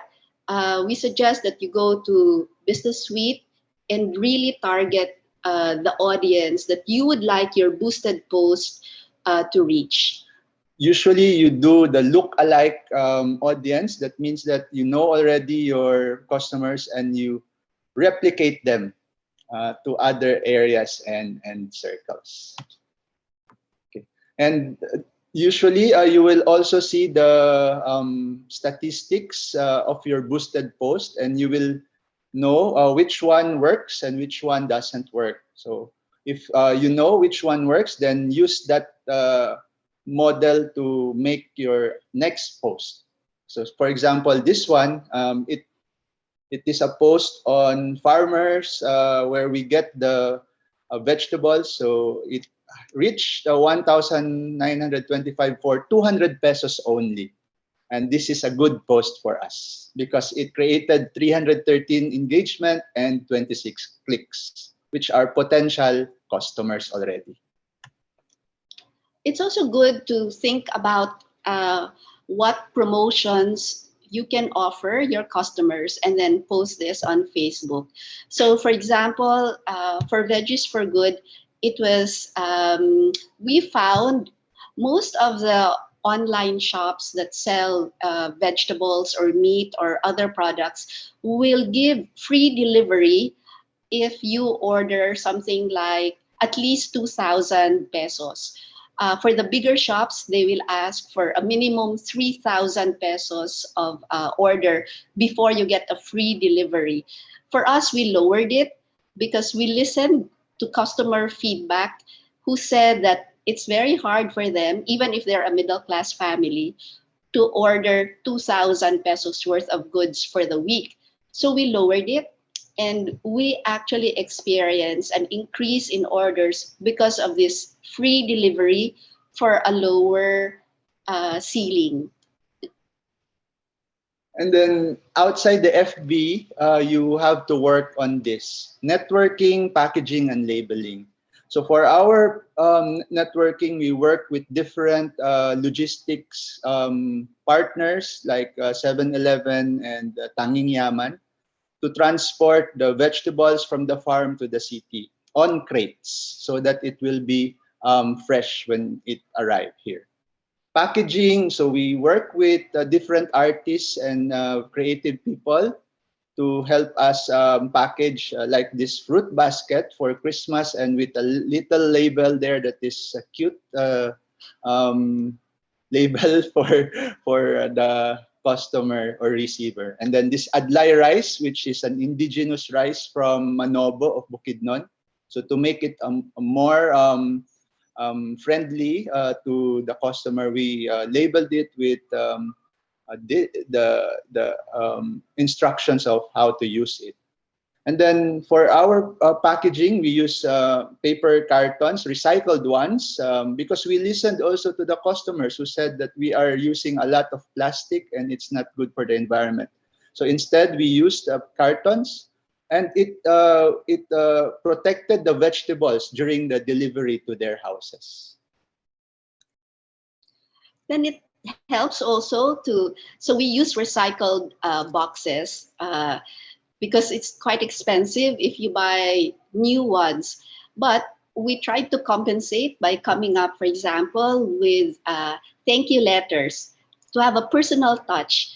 And this one, for example, so every box that we have has a letter that thanks the customer. And we say, every time you order from us, you not only buy fresh, safely, affordably, you also help the farmers of Nueva Ecija and Laguna who grow your veggies, the urban poor nanays from Kogyo who carefully prepare your order, etc. So you put a face to and a name to the people who are a part of your social enterprise and who prepare the produce that eventually the customers get. So this what our customers, we find they actually like posting our letters together with their produce. This one, is a letter that we sent with the order of our vice president who ordered from us, and we put it at the top of our page because it generated so much confidence uh, for our service and products. And so we got a lot of orders from people who did not know Veggies for Good or know us personally, but who had so much trust for our vice president. And then you post a constant reminder for them to order. So we do deliveries on Wednesdays and Saturdays. So we post this to remind them to already order. And we do this in other platforms, for example, like Viber, because try to remember that our biggest target market are actually middle-aged women who order for a whole family or a big household. And some of them are not too comfortable or do not spend so much time on Facebook, but they're very comfortable on Viber. So there are Viber communities, and we try to penetrate these and send them our posts, our updated price list, and a reminder that it is time to order for the week. And then we develop a web app. So this is how it looks. So you can visit it at www.veggiesforgood.com. It's easier to use than the Google form, and it is not dependent on Google or Facebook anymore. So this is what it looks like. It has a gallery of pictures and easier to do your order. And it also stores your previous order so that ordering again is easy. Then, of course, you can try and vlog because I remember the first speaker suggesting that Facebook Live is quite popular. Facebook Stories is also popular. And people also like, vlogs because there is video, it's authentic, it's raw. So this particular video, for example, has a priest talking very simply about the farmers in a community. Hi, good morning. Morning to you again ng Vincent Camps at St. Vincent Community Pantry. Bumalik tayo ngayon sa Nueva Ecija, sa bayan ng Llanera, upang kumuha ulit ng mga gulay direct from our farmers. But this time, kasama ko sila Dipsy Carolino and Attorney Aison ng Veggies for Good. So this is a priest who organized some farmers in this community. He brought us there and he introduced us to the farmers in this area. So it was quite a short vlog, maybe 3 minutes, but it generated a lot of views because he's quite a popular priest who has been helping farmers. So we encourage you to do that also. And then, of course, your quality control. You have to make sure that the transporting of the selection of the vegetable and transporting are good, and make sure also that you follow through the orders. So this is outside of Facebook, but very important because you have to remember that our customers are so empowered. If they are not happy with, for example, a broccoli comes to them and it doesn't look fresh, or there's a pineapple and then it's not well ripened, or inside it looks, not so good, then they can post about it. And that will mean maybe 15 people who are their friends who will not order from you. So very important to keep the quality control, to keep the produce fresh, because this is the time of very empowered customers. One post from them, from Facebook, that will show that that you had a problem with your produce, and that can be very bad. And we also have those. So what we do is to respond positively to them and make sure that it will be corrected. So like this one, the pineapple that reached the customer was not good. So we offer to refund or replace it next time. So this is our recommendation for the group. So when there is a call for help, take a leap of faith, because it's an opportunity also for it to be an income and a sustainable livelihood for the farmer. Of course, we did not know that it would be there would be income because in the beginning, as I said, I'm a filmmaker and he's a lawyer, and we both have our jobs, and we never really experienced selling anything before. But because we saw that there was a call for help, then we just took a leap of faith. And you realize that you actually have more resources than you think. So you just share as much as you can, whatever talents and time and treasure you have. And for things that you're not able to do, like we asked our millennial friends, they were actually our prayer group friends, to help us set up the Facebook page, create the logo, come up with a Google order form, Posters. yeah, even the Tarpaulin. posters and things like even the web app. People, people are willing to help if they know that it's for a good cause. And so in the beginning, when we were not profitable yet, we did ask for help. And think long term and sustainability. So that means that you really make sure quality control is in place, and also make sure that your price is within the market, because there are times that prices are changing, and you have to update so that you will not price yourself out of the market. But more importantly, we wanted to show here how important quality control is, that the produce is fresh and you are consistently able to provide fruits and vegetables that are fresh. And this is what we mean. We need to exercise tough love, because sometimes, especially with indigenous farmers, sometimes it's hard for them to maintain a certain quality, but we need to exercise tough love and say, no, we need to always make our produce fresh, and we cannot provide produce that is problematic. And that way you can be sustainable. And it also helps them in improving. Okay? Innovate and improve. We started with little variety of vegetables, but we listened to the customers, and they wanted a complete variety, so that they can no longer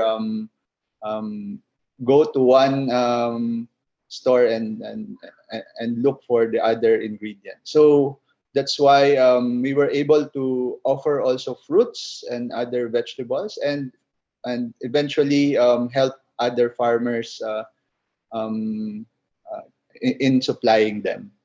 We also recommend that you just keep learning. We are always learning every week. We are changing, we are innovating, trying to improve always. Marketing is our weakest link. yes, because that's not our background. But we ask for help from friends. Also, we learn. We attend webinars. We even go to Facebook. There are mini workshops in Facebook, and we can share some links of how to market through Facebook. It's also a good idea to look at your competitors, especially those that are already well established. Look at their Facebook page and see what works, what you can learn from them, and what you can improve based on what works with their group. And then when there are problems and the situation gets tough, just go back to your why. Our why here is really to provide sustainable income for our urban poor families and for the farmers. So that's what keeps us moving forward, even if now the market is is opening up, so it's harder to sell already online. Thank you. And thank you. So from Veggies for Good, thank you very much. Excellent. Excellent. Thank you. Thank you. Thank you, both of you. No, the very excellent presentation, Garcia and Carolina. Really, whenever you presented all of the information, this very organized and very informative things so far we have seen. And I think that all of the participants will agree with now that how the innovative this initiatives was, and it is a passionate you were no to support the farmers, indigenous farmers, and as well as to know the urban people who are facing problem with the pandemic. And this is a good example now for the social enterprise using the social media, the social media. And you proved that this is a no boundary, to do the work, because of you are different professionals, but you enter into the very, that how can I say, this is a perishable goods, the vegetables and fruits. And we have seen that some of the example that some of the customer are complaining about the products and how you deal it, so this is the learning, from all of our participants who were attending in there. So I think they had lots of the information from your part, and very supportive documents you shown in here. So now we are going to our next presentation. So before going to the next presentation, I can request to all of our participants who are not still fill up the attendance form, please kindly fill up the attendance form. My colleague Iris Dominado already put in the chat box the link where you can fill the attendance form. And thank you again, again for the really very good presentation from the Veggies for Good. And now I just wanted to go request to Meena Pokhrel, the Deputy General Manager of NSCCFL. She has over 20 years of experience in progressive, the project planning and management of implementation of the monitoring and evaluation. Likewise, she has experience on cooperative performance, and the institutional development, environmental agriculture and value chain, gender and social inclusion, and conflict, the strong interpersonal and analytical skill. And she has presented various the research and country papers in the national and international platform related to the agriculture cooperatives. So she holds a master's degree botany from Tribhuvan University, Nepal, and another degree in environmental science and technology from the Netherlands, and postgraduate diploma in sustainable ecosystem management from USA. So I would like to request Meena ji for giving your your presentation, the experience of your country Nepal regarding the farmers online or Facebook market. Thank you. Meena ji, full floor is yours. Thank you. Thank you. Thank you, Ami. And namaste and welcome to all. And at first, I'd like to thank Asian Farmers Organization to providing me an opportunity to be here and present to what we are doing on behalf of NSCCFL. So could you please share my slide, Ami?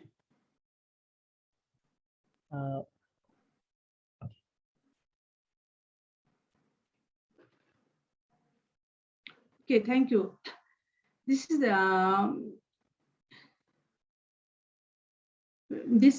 logo of Kisan Ko Poko that we have initiated the initiatives from NSCCFL. That Kisan Ko Poko is literally Nepali term, and this is the farmers basket, and you can find various products of our small farm agriculture cooperative. So they are marketing farmers product online, that's selling agricultural product via Facebook shop and other online platform, on which I'm going to share what NSCCFL are doing. Next slide, please. This is the presentation outline that before my presentation, I will go on the introduction of the NSCCFL. You need to understand what Nepal Agriculture Cooperative Central Federation, that NSCCFL is, an establishment of KKP, that is Kisanko Popo, what is the farmers basket, and how we have started it.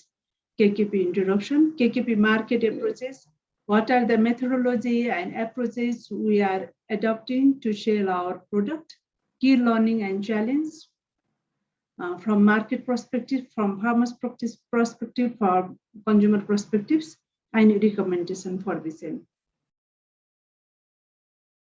Next slide, please. Okay, let me introduce briefly on Nepal Agriculture Cooperative Central Federation. This is the federation of the, this is an umbrella organization of the small farm agriculture cooperatives and similar type of other cooperatives. Until now, we have 1,092 cooperatives. Agriculture cooperatives are associated within the umbrella of the NSCCFL. A large farmer-based organization is split in 75 districts. We have 77 districts out of 77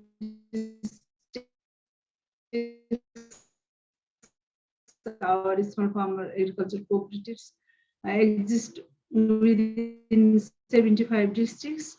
And if you count participation of women, small farmers, and engage in the community, showing the essential inclusiveness, showcase the social inclusiveness and gender equality. If you can find the different ethnic group, different diverse group, different disadvantaged groups, and display small farmers within the network. And if you look the gender status that I have mentioned, that 82% of the participation is women. And more than 48,000 social leader produce working in the sector of women empowerment, cooperative and social development, and present in local, district, provincial level through provincial and district level cooperative. And currently Nepal is constitution of Nepal that is has declare the district, provincial, and different geographic area, that we have now provincial level government, we have now district level government, and local. So based to in line with the government's geopolitical structure, and that we have developed similar type of the structure. So we have primary cooperatives, district cooperative, provincial level federation, and its center NSCCFL. So we have four objective. One is network expansion, another is policy. Under the heading of network expansion, we do replicate same and similar type of cooperative nearby existing one. Policy advocacy and lobby, under the heading of policy law advocacy and lobby, we do lobby and advocacy with the government organization and with the donor organization and with partner organization for the betterment of the farmers. And since the establishment of the federation, we are continuing lobbying with the government to provide the land for to sell our agricultural products. That farmers are facing the problem to sell their products. So since the establishment of this federation,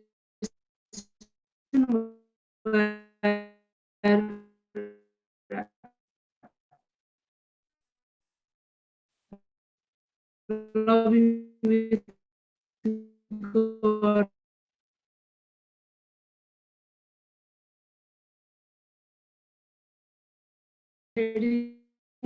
we have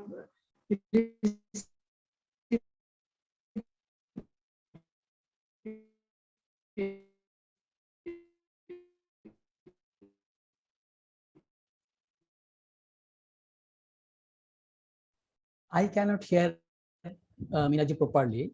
I don't know if anyone facing the same problem. Yes, so far.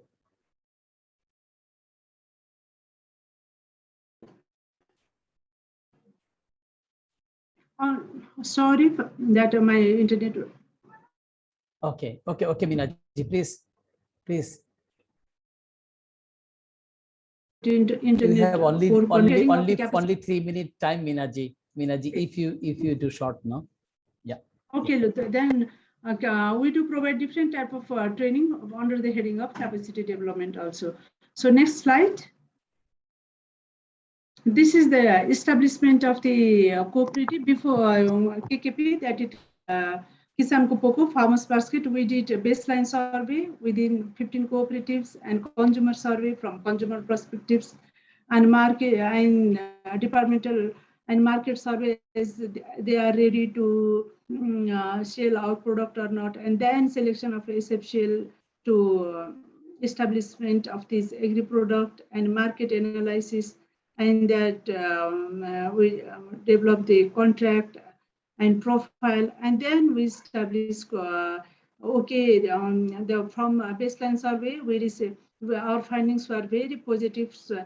If you look the baseline survey, that our farmers are ready to give their product to NSCCFL, and at the same time consumer was ready to buy our products, then we established this KKP shop. This is the picture of KKP shop. Next slide.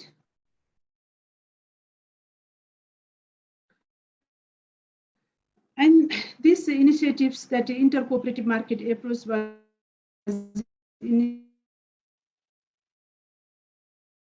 initiated in 2016 with cooperative marketing approach also. Either they sell their product to us,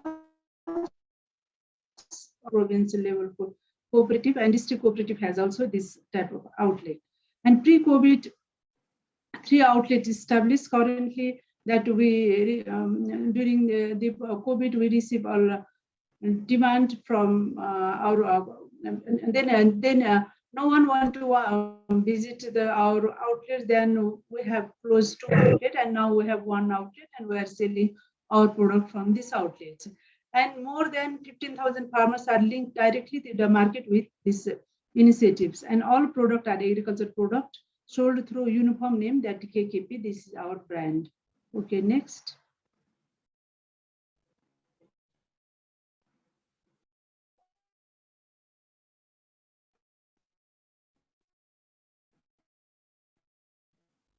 That inter-cooperative market agriculture products sold between small farmer cooperative. We have a very small farmer cooperative. They have started to keep their mill, like they have rice mill, they have tea processing mill, they have oil mill, and from one cooperatives they start to sell this to another cooperatives. You can see this in our social media, that I have mentioned their website also. And we have physical outlet 1, that is within the NSCCFL promises, and website for online order also. Next slide. And the process that is from farm to KKP. First, we did market analysis for agro product, then demand collection through different approaches as to which supermarket and how much, and which office need how much. Then collection of agro product from SFCL, grading and packaging in KKP, that's sold to consumer. We collect all the agriculture product, and that we processing, grading and packaging here, and we show this to our consumer. Next slide. And this is the impact of Facebook shop to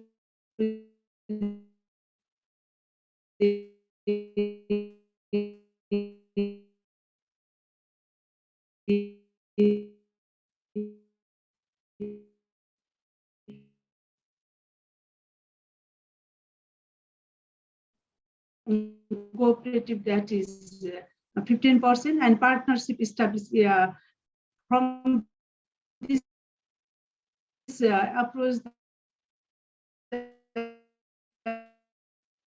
that we able to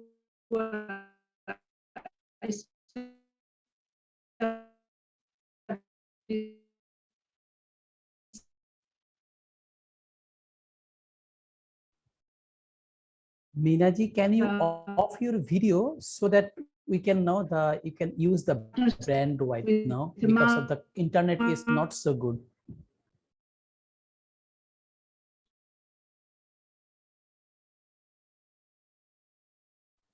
Minaji, sorry, we cannot hear you, Minaji. Can you off your video, Minaji?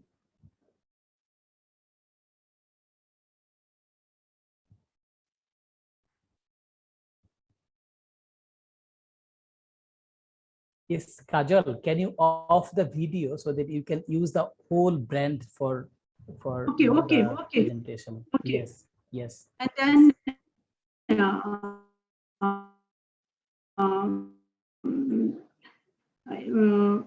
that I have already mentioned, that promotion of cooperative and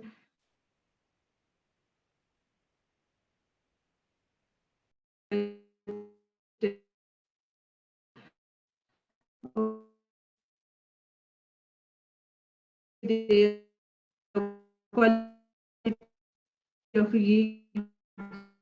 feedback, and usually go through this back and accommodate this. Next slide. Next slide, please.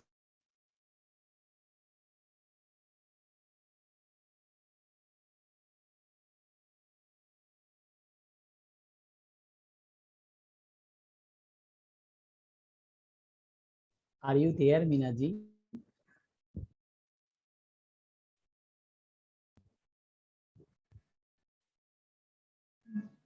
Yes, internet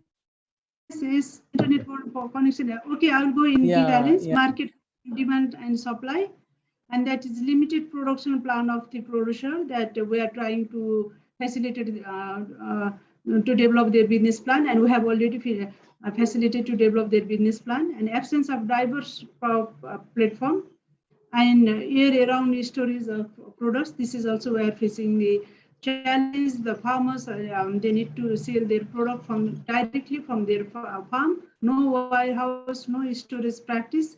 Lack of uniformity in the quality and standard of products from the different farmers. If we go to one farmers, we receive one type of quality. If we go to other farmers, other type of quality. This is what we are facing. And post-harvest loss. Okay, could you please go to another slide? And recommendation that buyback agreement should be made. Production plan of the producer, this is the must. On marketing and product and establishment of the market information system so that it will help the consumer and farmers both. Use of software for transport finance. And one brand for all products. This is our recommendation for this from our experience. Okay, could you please go? I think it's finished. Thank you, and sorry for internet disturbs and all these things. Again, thank you. Thank you, Minaji. Yeah, I think that if we are not so far frequently heard you, but your slide already know that we enjoy it a lot. So many of the information, like see that near about 15,000 of the farmers are linked with this market, and they have 3 outlets. Not only the online, there is the offline also. They have outlets in the Kishan Kopo. So, and they have a Twitter, Instagram, and Facebook account to inform all of the customers. And really the Minaji mentioned all of the from the beginning to know the recommendation. There is a very nice information to wherever we need to know the right now we are waiting for the new development for the Facebook marketing page. We can get some of the now the experience from the part of this. So now it's time to the question and answer. So who are right now is joining with us, please, for your information, this is a marketing farmers product. You are watching the marketing farmers products online, or you can say selling agricultural products through Facebook shop. This webinar is organized by the Consortium of Asian Farmers Association for Sustainable Development and also the La Via Campesina with the support of APFP and ARISE project, which is funded by Agricultural Development, International Fund for Agricultural Development, IFAD. And you are watching this the webinar in the live Facebook live stream with the Asia Pacific Farmer Forum Facebook page. So now we are in the open forum. So I would like to request Leo Mendoza for the Business Development Officer of Asian Farmers Association. Please anchoring the open forum session to about the experience from the private sector and also the Minaji from the Nepal. Thank you, Leo. Floor is yours. Thank you, Amir. As Amir said, I'm Leo from APA, and I will be moderating this segment for the two presenters earlier. First of all, I would like to thank Ditsi and Ison from Veggies for Good, and Mina and Nina of NICCFL for presenting actually what I see as almost two sides of a coin.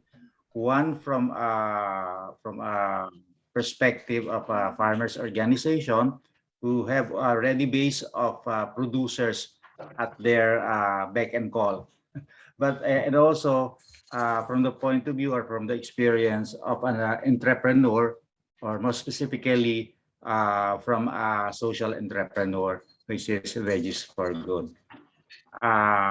We can now start the question and answer portion. For those who would like to ask questions to the two presenters, you can raise your hand, use the raise your hand button for Zoom, or you can type your questions in the chat box. Okay, so that I can read.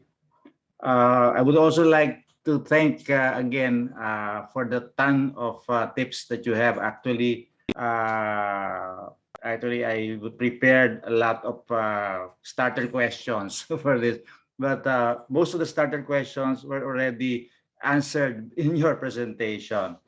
But let's see if there are questions, hands raised. But before that, maybe I can have a starter question to Ditsi and Ison, Veggies for Good.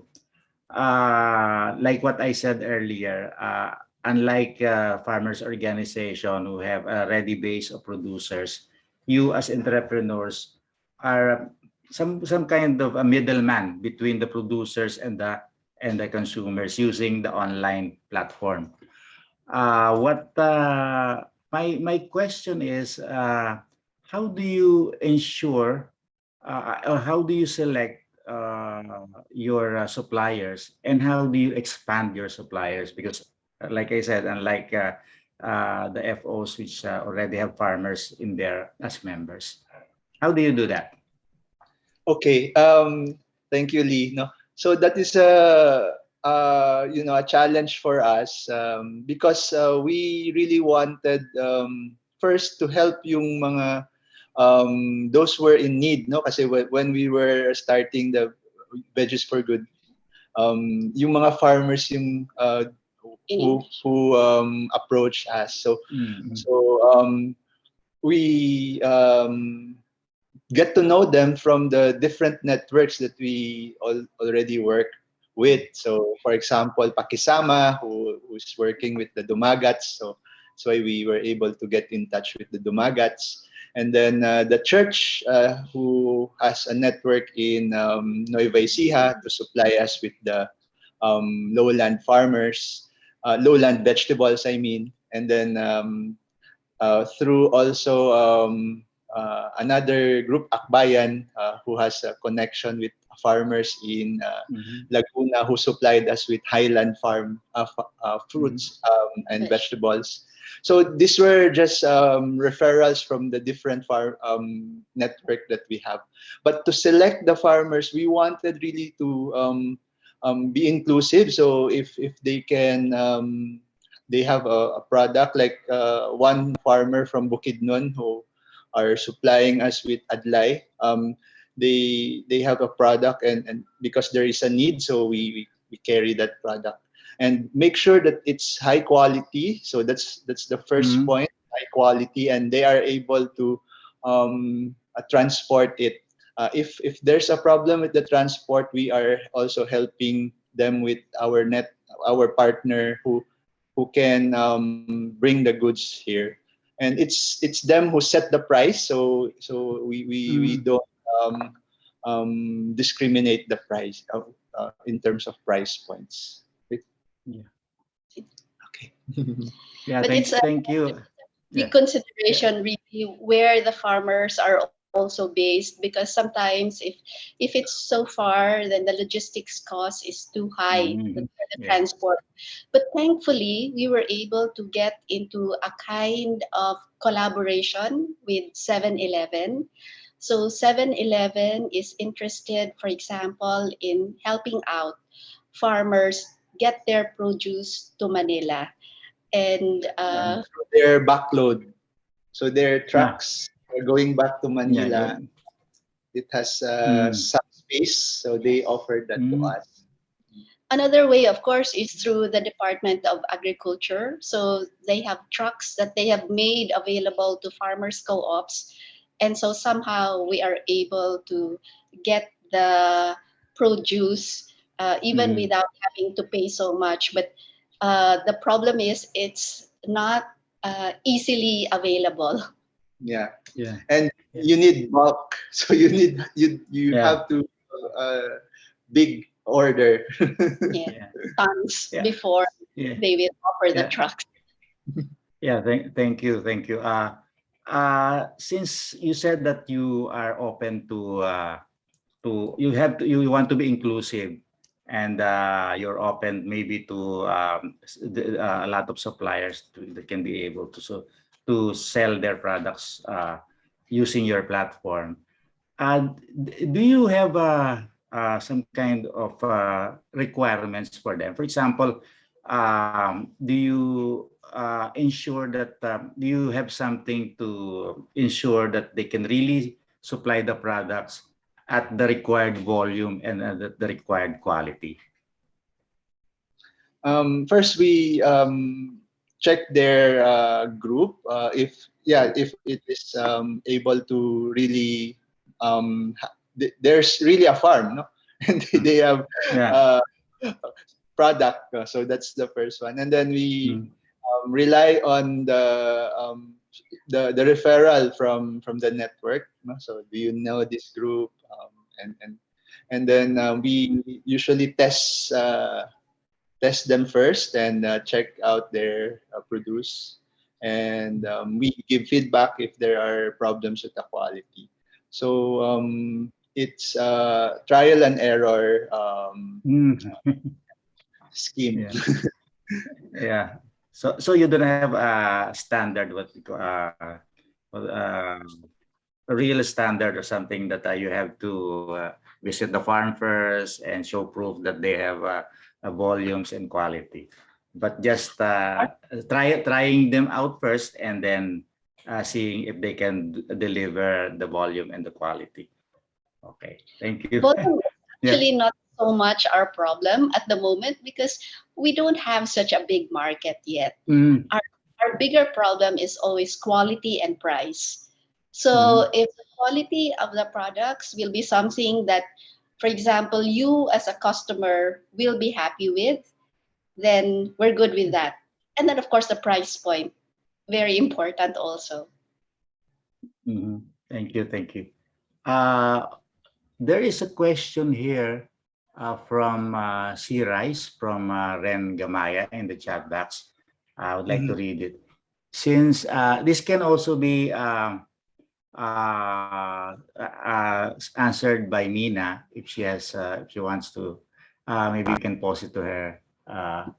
Since agricultural goods are very perishable, how do you deal with storage or making sure that the goods are fresh or in good condition? And also another question is, how about capital? Do we have to be ready with a big capital? Any tips on how to start online selling of farm produce with a minimal capital? You may want to reply to that, Ison and Ditsi. Okay, we will answer first the capital. We started with a very meager capital. We for the goods that we purchase right away from the farmers, no, kasi um, uh, it was just around 100,000 pesos. That was the initial capital, and then for the transport, we rented the jeeps. No? So they were minimal. And then we relied on goodwill capital. So from help of the friends and yeah. So when you start with online selling, maybe you first try out the product yourself, and if you're happy, then you want to share that with others. So you can sell it at online, and then invite your friends and your families to also patronize it, and then the rest will just follow by word of mouth. That was actually this is the advantage of online selling, because we were able to get orders first before before we have to deliver. Then what's important is to know that you can get the vegetables and the fruits, and then people now actually, because people know us, they will even prepay. So if they pay prior to you delivering, then you don't need too much capital. In fact, in the beginning, we were just sourcing our fruits and vegetables from a supplier that was willing to give us 1 week credit. And because the turnover is fast, the moment you deliver, people pay. You can actually pay your supplier at the end of the day. Just so happened that we needed the 100,000 in the beginning because our very first sellers were the dumagat, so indigenous farmers who needed to be paid right away, even before we had people ordering. But it is very possible, and the internet is full of tips on how you can actually sell produce even if you don't have so much capital, especially for farmers, because you grow the goods, and so to sell them, what's important is that you are just seen in the Facebook universe, and that you actually know that you can deliver. Otherwise, people will not order again. Yeah, trust. Yeah. Trust, very important. Yeah. Yeah, about the first question, how do you deal with storing the products to ensure the quality to the consumers? Yeah, we also use the ice box with ice for storage of leafy vegetables. But the other vegetables are root crops. They can be stored in ordinary space. And thankfully, because of the system of pre-orders, we have lessened the need for storing, because it is parang by demand. So we try to source our fruits and vegetables the night before, or even the dawn before we actually deliver the goods. So they're quite fresh. Yeah. Thank you. There is Mina, do you have a question? Mina Pokrel from NACCFL. No, yeah, I just want to make clear that majority of our product is non-perishable. So for perishable product, we only collect the product as to how much we have received already demand, so that within days, within days, we will disperse this to consumers. So majority of the product, our 95% product is very non-perishable. That is what I want to explain to you. Okay, thank you. Yeah. Thank you. And Mina, also my first question, do you have some requirements for your suppliers? For example, you have a member, cooperative members who would like to supply goods in your Kisan Kompoko KKP. Yes. Do you have requirements for them, such as maybe production volume requirements and quality requirements? Yeah, quality also we do give priority for the organic farming or IPM based farming. Second and third, that it's quite volume also. Okay, if you talk on the turmeric, that we go to the cooperative, for the majority of the farmers are the turmeric. So on the basis of that, we select our SFCL, because otherwise the transportation cost will be very high, and our product, if we add the transportation cost to our product cost, it is very difficult to compete with the market. Thank you, Mina. Yeah. Okay, thank you. Yeah, I mean, from your Mina's presentation and NACCFL, I think what you are targeting are institutional buyers, maybe like markets, groceries, and those companies that require the products. How do you promote to them the KKP products? That initially we have started from the very few SFCL and with only one product, one outlet, and that now we have our own strategy to sell this, that every day is either in government office or bank or the partner with whom we are working, or the donor from where we are receiving the financial support. Our mobile pickup van will go to each of these office, and they collect the demand from that office and deliver these products to that. And once the farmers started to receive their price of the agricultural product themselves, they sell other cooperative. Okay, why you are not selling this to NSCCFL, something like this? So day by day and small by small, slow by slow, that majority of members they know. Okay, thank you, Mina.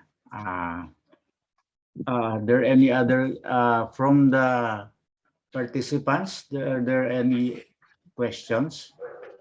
Maybe we can still have two questions, entertain two questions. Nan, I would like to again to have another question to Ison and Ditsi. You mentioned boosting, because this is internet internet platform.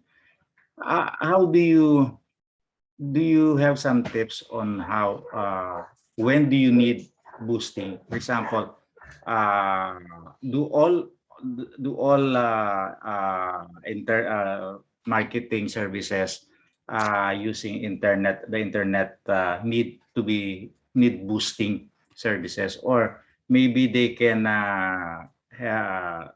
there is a point that they still would not need it, and then they will be graduating to needing it afterwards, something like that. Okay. So boosting is a method of promoting your material in Facebook. No, so the problem with Facebook is that it only if you post something, it will just be seen by your friends. So if you want to get out from that circle, you need some kind of boosting. So if you want to increase your audience or your client base, then you need to invest on boosting. So that's why if you have promo that you want not only your friends to see, but the wider public, then you need boosting for that. But you don't just boost generic boosting, because that is a waste of money. You have to target who you will want to invite, or you want to be a client. For us, we made that mistake before, just boost and boost, and we observed that there were a lot of inquiries, but they did not buy. So they were inquiring, where are you located? Do you deliver in Iloilo? Okay, so they were outside our market also. So Facebook has a feature that you can really select, target the place, and then target the persons, like the age group, the what profession, what background. So you can do that, no, and make sure that your target customer is fits that description. So we boost maybe once a month, so to make invite at least more customers outside from our circle.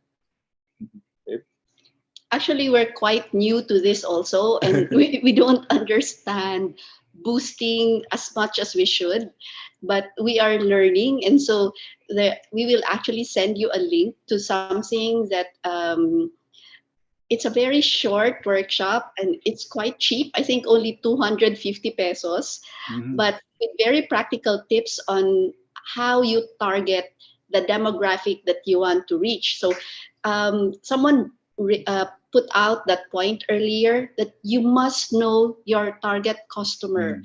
And we have decided, based on our experience of 1.5 years, that our target customer is not necessarily the millennial. Our target customer is what we call in local term the titas, like the titas of Ayala, or the titas of this Blue Ridge, or the titas of these posh subdivisions, who tend to order a lot of vegetables, a lot of their orders can reach as much as 6,000, 8,000 pesos. And we're almost like, oh my God, it's amazing. That's their budget for fresh produce in a week.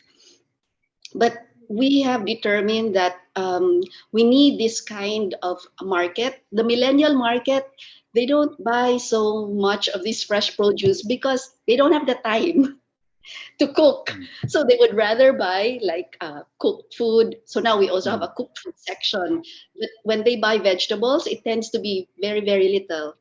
And then, of course, the poor, instead of buying a lot of vegetables, sometimes they will just buy chicken, or they will buy fish.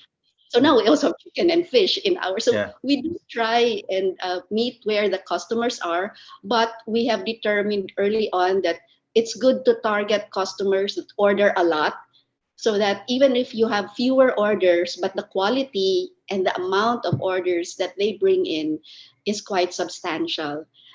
And so there's science and a method to it. When you go to Boost Post, once we learn what it is, we will share with the group, because we're still going to Can you share the link? Can you are you now able to share? Can you share the link in the chat box if you can, so that we won't the link for that workshop which you mentioned? Yeah, thank you very much. I think we have run out of time. Thank you very much to you, and also this is really a very engaging exchange that we have, and your presentation is really gave a ton of tips to for online selling. And also, I'd like to thank Mina for that very, although there were some glitches in the audio, but we were able to really get what the NACCFL is doing in terms of online marketing. Now, I'd like to turn the floor back to Amir for the next segment of this webinar. Amir? Thank you, Leo. Thank you, Aisan, and thank you, Gitsi and Minaji. There is the very good discussion. So what we know so, okay, that's the good. So now the time is running, and hopefully we are end of the webinar. So in this time, may I request to Irish to very shortly the information session on how to set up a Facebook shop. Though we are already discussing lots of the advanced issue, but Irish, our communication and visibility officer of Asian Farmers Association, and I think Irish, you can take the lead and see how to the setup on the Facebook shop very quickly. Okay, yes, good afternoon, everyone. And hopefully, yeah, our FOs in Arise and APFP are here.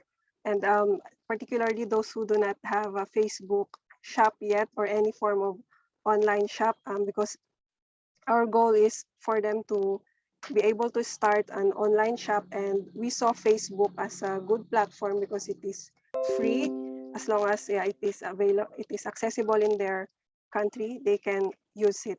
And as mentioned earlier, a lot of Facebook has a wider demographic compared to other platforms like Instagram and TikToks, which are more focused on youth. So, okay, we start now. This is very quick, actually. You can follow if you are using your laptop. By the end of this session, you can have your own shop, Facebook page or Facebook shop. So first, you just go to facebook.com, and you can already see here, there's an option to create a page. Just click that one. And you have the option to choose which, if it's business or community or public figure. So for us, it's business or brand. And if you have a existing Facebook, you just log on to your account.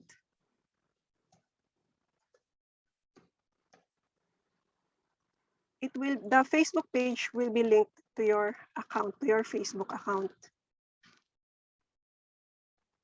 So the first information that you need to add is the page name. So you have to, before you start creating your shop, you have to think of the name of your shop first, and also you have to prepare some things like logo. If you have a logo, if you want to have a separate logo, you can create one, but you can also use your organization or your cooperative's logo for your initial, for your first shop. So for this one, let's use Arise Farmers Agri-Products. And I choose the category. So let's say we are a cooperative, agricultural cooperative. And add a short description. So let's say we are selling fresh and processed products of smallholder farmers in Asia Pacific. You can change this later or customize this information later on after you set up your Facebook page or your Facebook shop. Then click Create Page.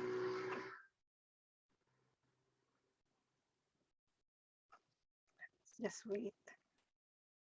Okay, so now you have your page. The next thing for you to do is add the visuals first the profile photo. So you have to have a logo prepared already before setting up your page. For this one, let's use this one. So this will be our shop logo and also a header. As mentioned already by our speakers earlier, it is important that you use visually appealing materials to attract clients or buyers. So you make them colorful, really the images are popping. So it will be noticed by Facebook users. So now we're ready to save the page. Okay, so now we have a Facebook shop and you just have to add more details, including your phone number, contact number is important. No, WhatsApp, you can link your WhatsApp here, your Viber.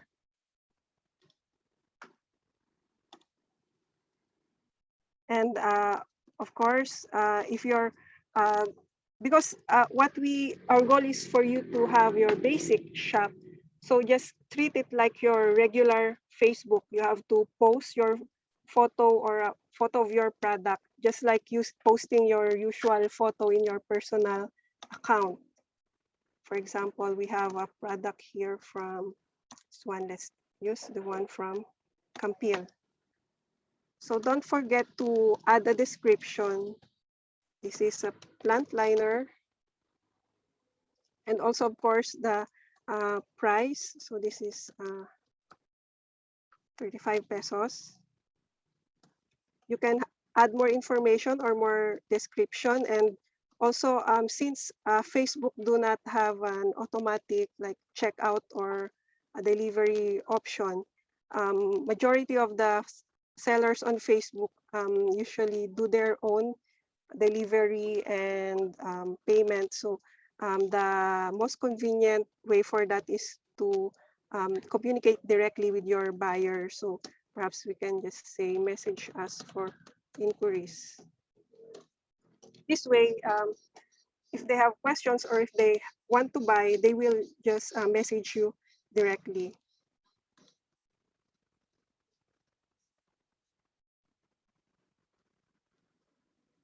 Oh.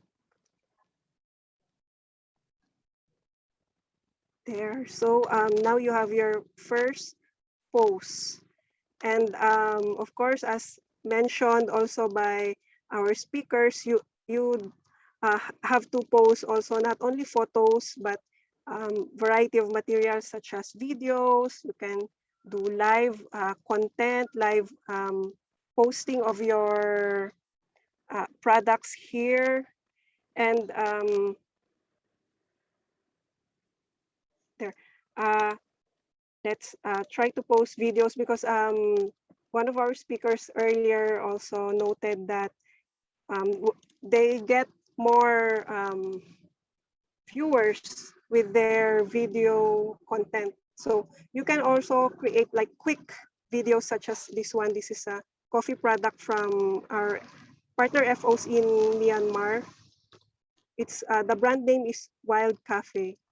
It's a very quick video that shows their product. Let's refresh.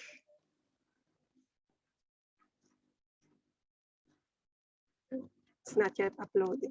But anyway, just to show you also some of the good content already done by our FOs for their products.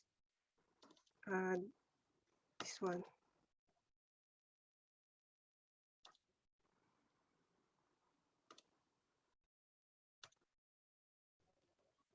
This one is from API. So they have a photo of the product as well as the producers where the product is coming from. And they have a very nice description here and also very informative description and as well as the product price. So you can also opt to post materials such as this. It's already complete. There is a photo and the source and the description as well as the price. So you can also upload a single material like this, a single photo of your product.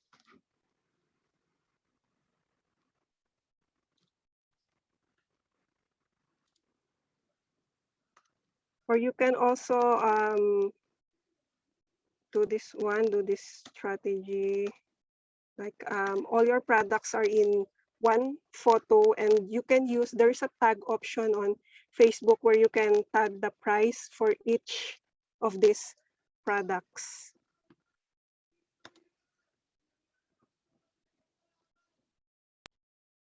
Um,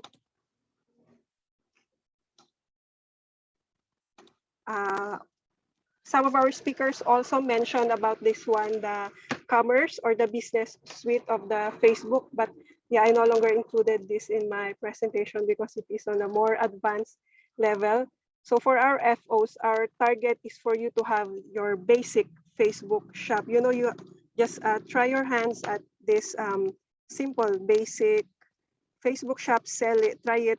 If you can reach the people within your community, and then later on you can advance, as you learn, you can advance to more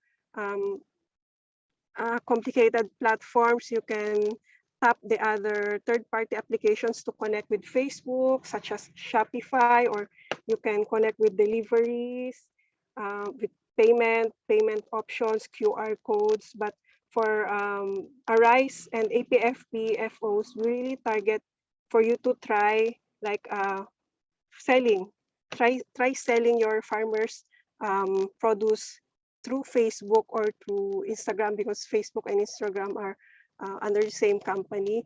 So whichever is accessible and widely available in your area, we urge you to start now, and perhaps in the next session for our webinar session, we can also have you to share your experiences regarding managing your own Facebook shop.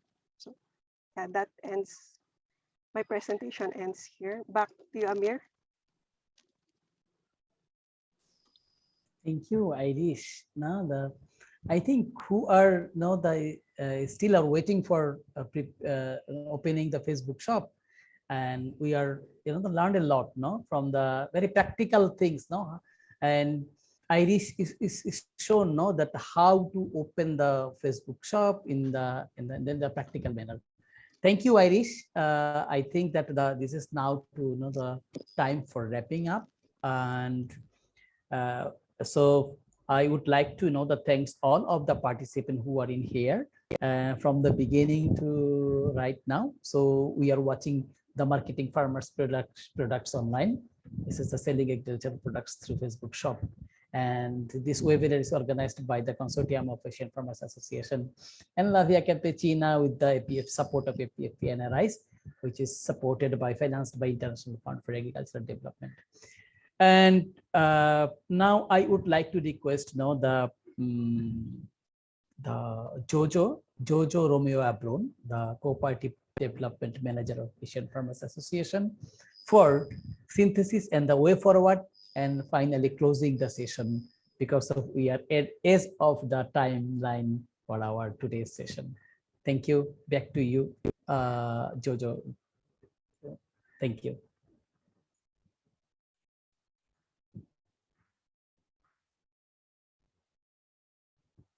Jojo, we cannot hear you, Jojo.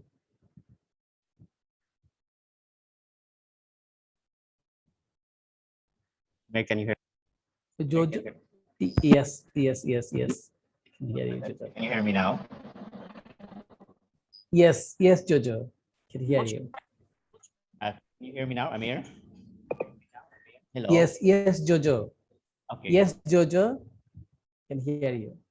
Okay, thank you. All right, let me just minimize my screen. Okay. Few seconds.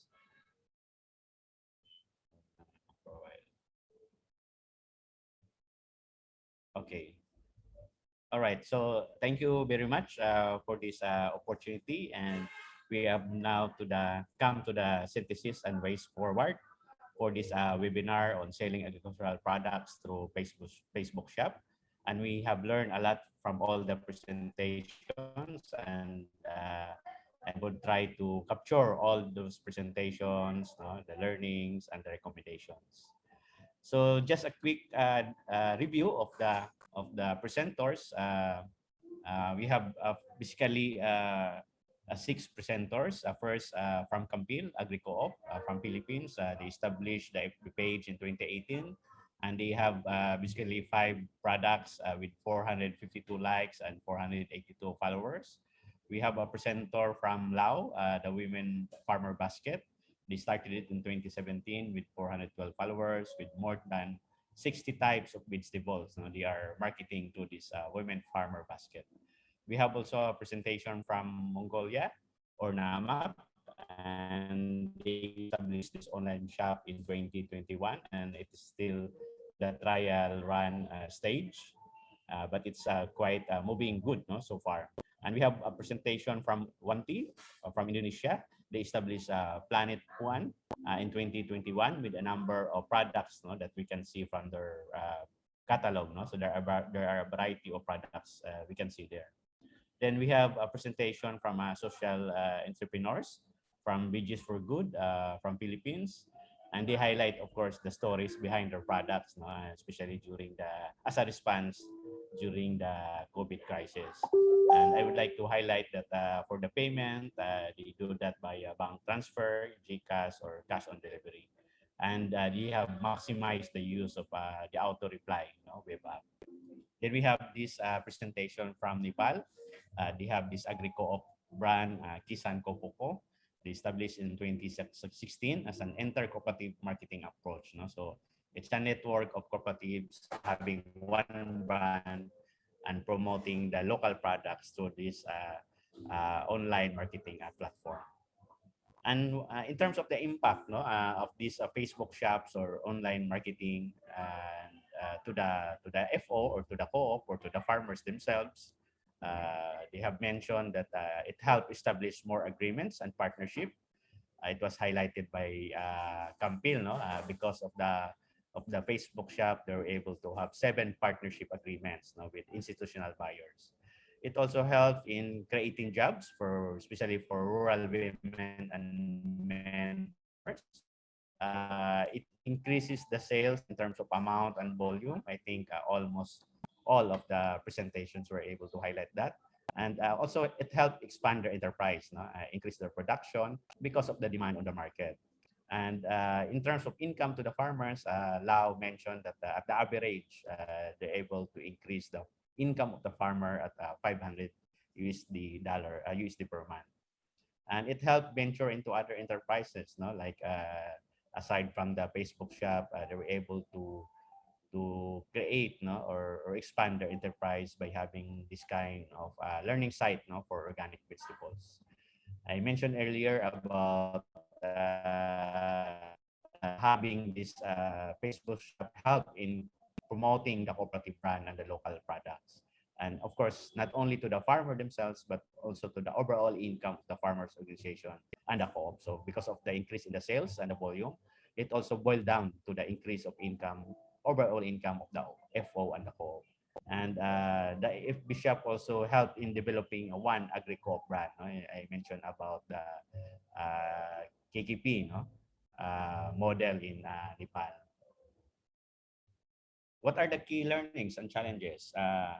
One mentioned about the importance of value addition processing, and selling online provides higher price than selling at farm gate. We understand that if you sell coconut, particularly the nut or the shells, it would have much lesser price than having convert it into like vinegar, cocoa coir, etc. Delivery is crucial in customer retention, especially the on-time delivery. There's also concerns on the delivery cost, especially during lockdown. And online selling needs more organizing, such as content, the photos, the customer response, the payment methods. So these are major challenges that was put forward during the presentation. And keeping trust in online marketing is very important, especially how you ensure product quality, as mentioned by the Veggies for Good, and also in delivery on time, no, the purchased products. The shelf life of some products, especially vegetables, are very limited, hence challenges on good packaging is very important.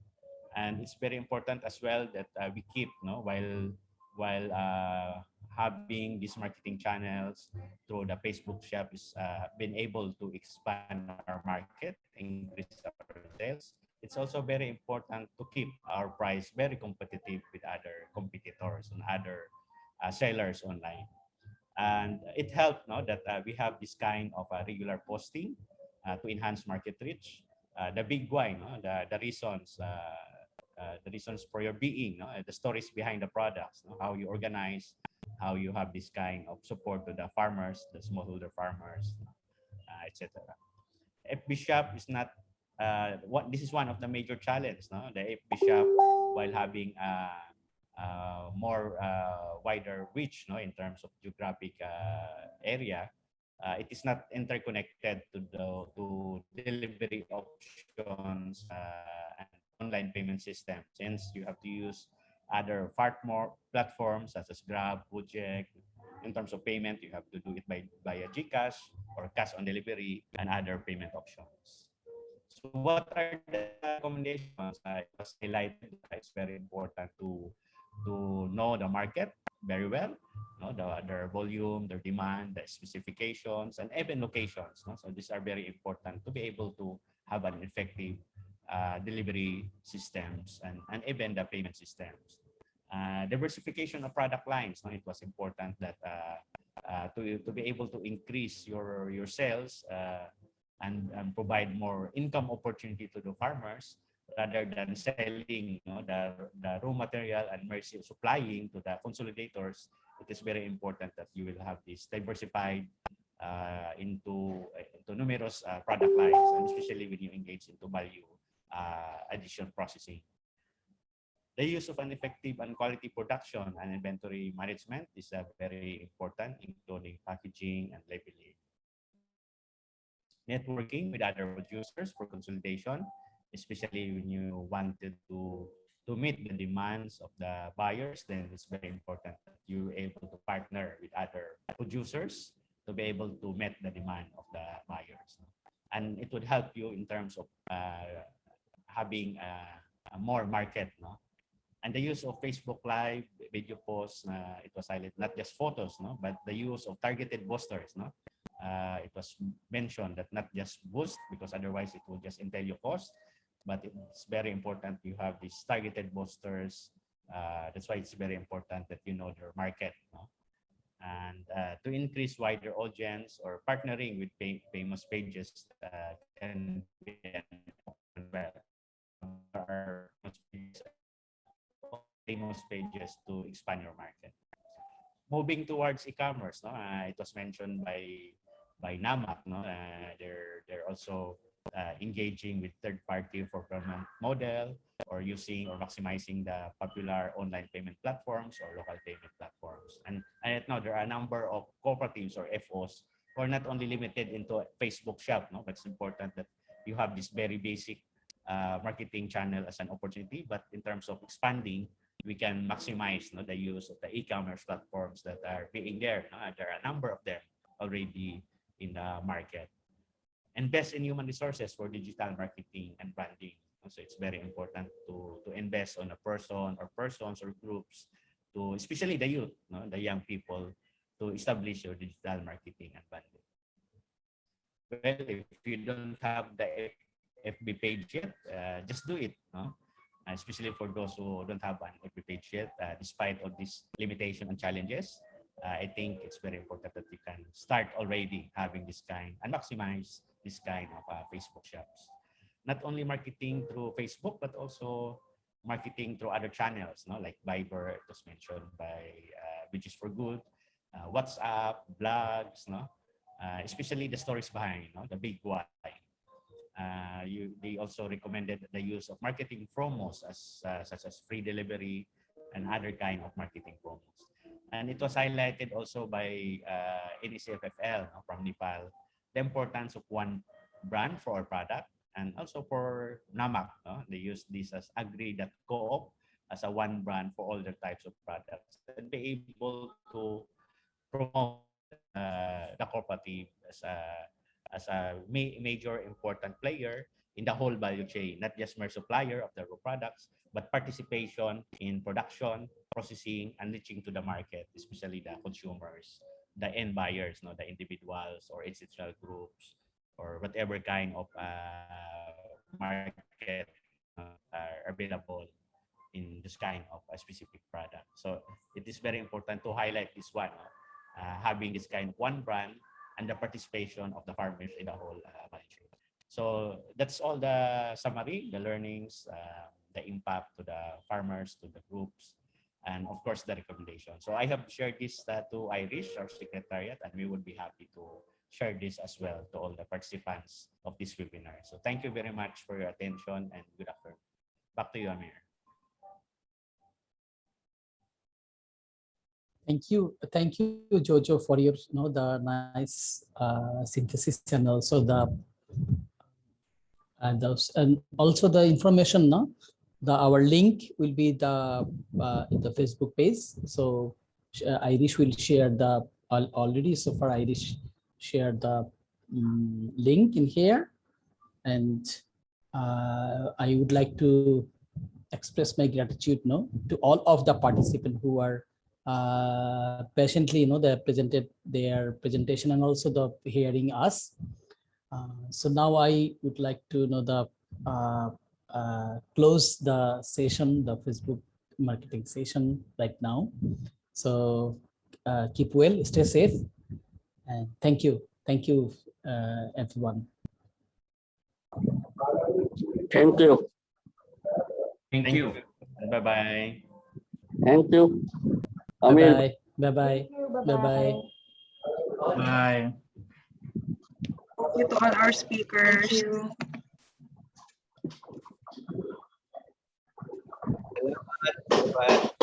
Thank you, Amir bhai. Thank you. Come Thank you. Thank you. Bye, everyone. Shubirda, right? Yes. Yes. Yes. Yes.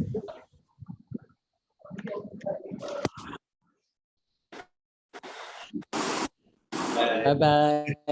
Thank Bye. you. Thank you very much. Thank you. Thank you, Aison and Ditsy.